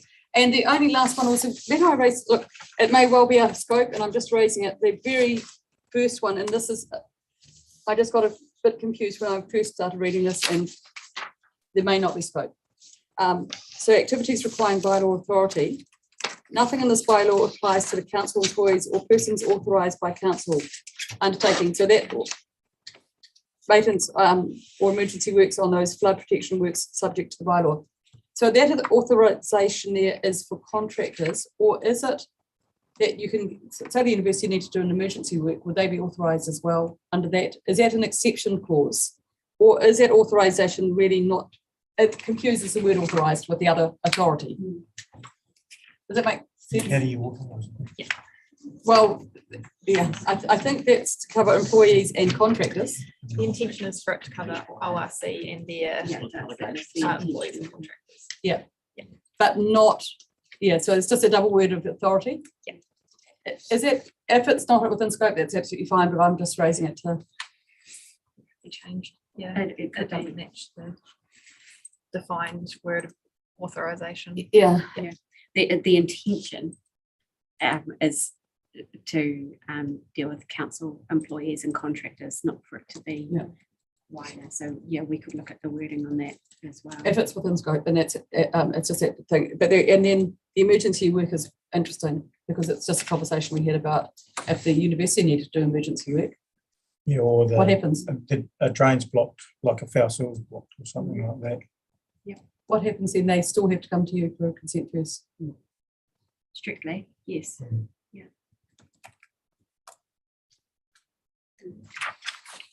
pragmatically a scope for retrospective. Yeah, don't say that. No, it is, sorry, No, this it's is true, though. landowners, because it's Yeah. right up the lead, it's actually, it is just checking that out, because it's fine for you guys to do it in an emergency. What is that difference? And yeah. DCC have those powers No. under local government? No. Is this analogous with, we're considering this as analogous to the RMA provisions, because they apply to local authorities, don't they, rather than, they don't apply to any individuals when you look to do emergency work. So an individual doesn't have the ability to do works in an individual, doesn't have the ability to work in an emergency under the RMA. No, they don't. No, So- I appreciate that. Yeah. They're just problems. It's above our pay grade, folks, currently. But if they're within scope and they're things that matter you concern, just raising now while there's the opportunity, because it may be quite a long time before there's another review. Those I think are the matters that we need to, and so you're thinking that by Wednesday morning you would be able to progress that. Is that long enough? Yes. And then we'll adjourn till then. You'll get that advice or get comfort in your mind that you can address those matters. And then at that point, you would report back to us with your recommendations, having heard, I'm just checking the process. And then at that point, we will do deliberations. Okay. That's all right for the process for you? It is. Are you comfortable with the timeframes that I think we've talked about in the past? Yes, yeah. I think that we'll be able to meet them. It's more, given that the review periods are 5 years, and it really will come down to the university possibly in the map and where that sits. I don't want to see this having to be reviewed part way because of those other, just a couple. Number 7, submitter, we have no idea where that site is. We don't know how much work's involved in that. We don't know the scope. I can give you some more information on that if you'd like. Well, it's more whether in that process number 7 could be addressed, but we just, that having had the name and the address blanked out, and you don't need to tell us because that is absolutely not public. I respect that. It means that we don't know how big a problem it is for you to. That was just a concern around privacy because he had. Oh no, absolutely fine. But we could give you that address detail so you can make a proper assessment of it. His submission was similar, or possibly not as obvious as Mr. Bryant's. And since you're considering Mr. Bryant's, I just don't know the scope. Does that make sense to you? But because we don't, we can't really consider it much. Yeah. So well, sorry, to be fair to that submitter, then maybe we should ask for that address if it's allowed to come to us. Absolutely. Yeah. And if you just give us those details, maybe just link it to and if it's a relatively small, discrete one that you could deal with it, but you may not be able to. Sorry, I forgot about that one from, it's hard to be site specific on that. Thank you. On that basis, we will adjourn until what time on Monday? And if you want to do it by Zoom, sorry, Wednesday. You guys have other commitments. I appreciate that, and we could sit in here and Zoom it. Yeah, why not need to still be with everyone Yes, else informed as well? Yeah. So it'll probably need to be. Yeah, we'll need to save that. It will have to be online anyway. So yeah. Is that just a reminder? You've got the workshop at 10 o'clock on the National Adaptation Plan. Maybe it's Wednesday afternoon. We're free. Sorry. No. Then you have the extraordinary council meeting from 1 scheduled to 3. That's right. Thank you very much for knowing my diary better than I do. I appreciate that. For some reason, I thought we were in the afternoon both meetings. Sorry. I think that workshop didn't appear for us until recently. Was the problem? Not a problem, but yeah, that's why we thought we were free. Oh, yeah. No. Oh, I see. So, so 1 o'clock. Yeah, 1 o'clock's Peter, is it? It's yeah. Peter. Okay. Now, okay. How long do you think this will take? Given for us to, I think we can deal with these things fairly quickly. It would be any questions you had on it that could take longer. I wouldn't have thought it would take longer than an hour. So is it 9 o'clock or do you want to do 3:30? Well, I'm free on Tuesday and Friday as well, which would take the pressure off. How are you? Dr. Palmer, I'm great. your timetable. I'm fine. I just wonder, you're going to have a big day on Wednesday, whether you might feel fresher first thing in the morning, but it's entirely your call. But I'm wondering about if we just defer it till Thursday or Friday and we just all zoom in. I'm due to about, Oh, say 11 on Thursday morning I could do, but I'm tied up till about. I don't want to do any pressure on you. Is that going to be okay? Yeah. I'm free on Thursday. So if we did 11 to lunch on. Okay.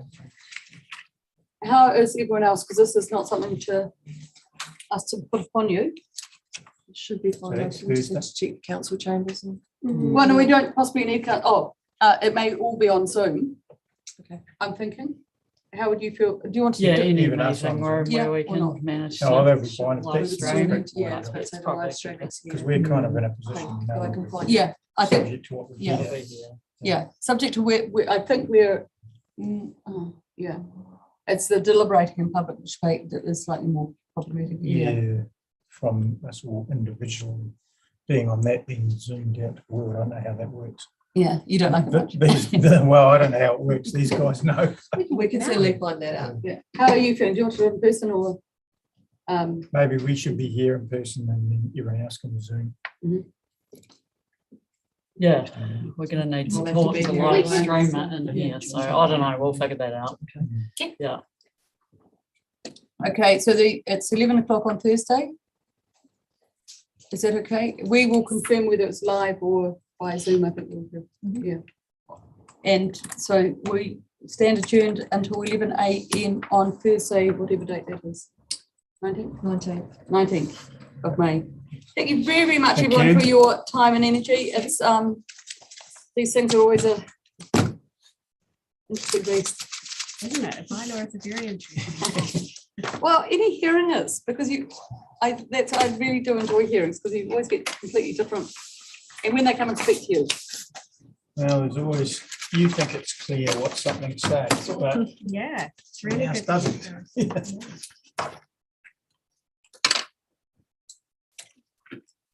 It's like the older you get, the less you know. Well, you're so old. Wisdom from Alan to finish the day. So you look no less than all of us.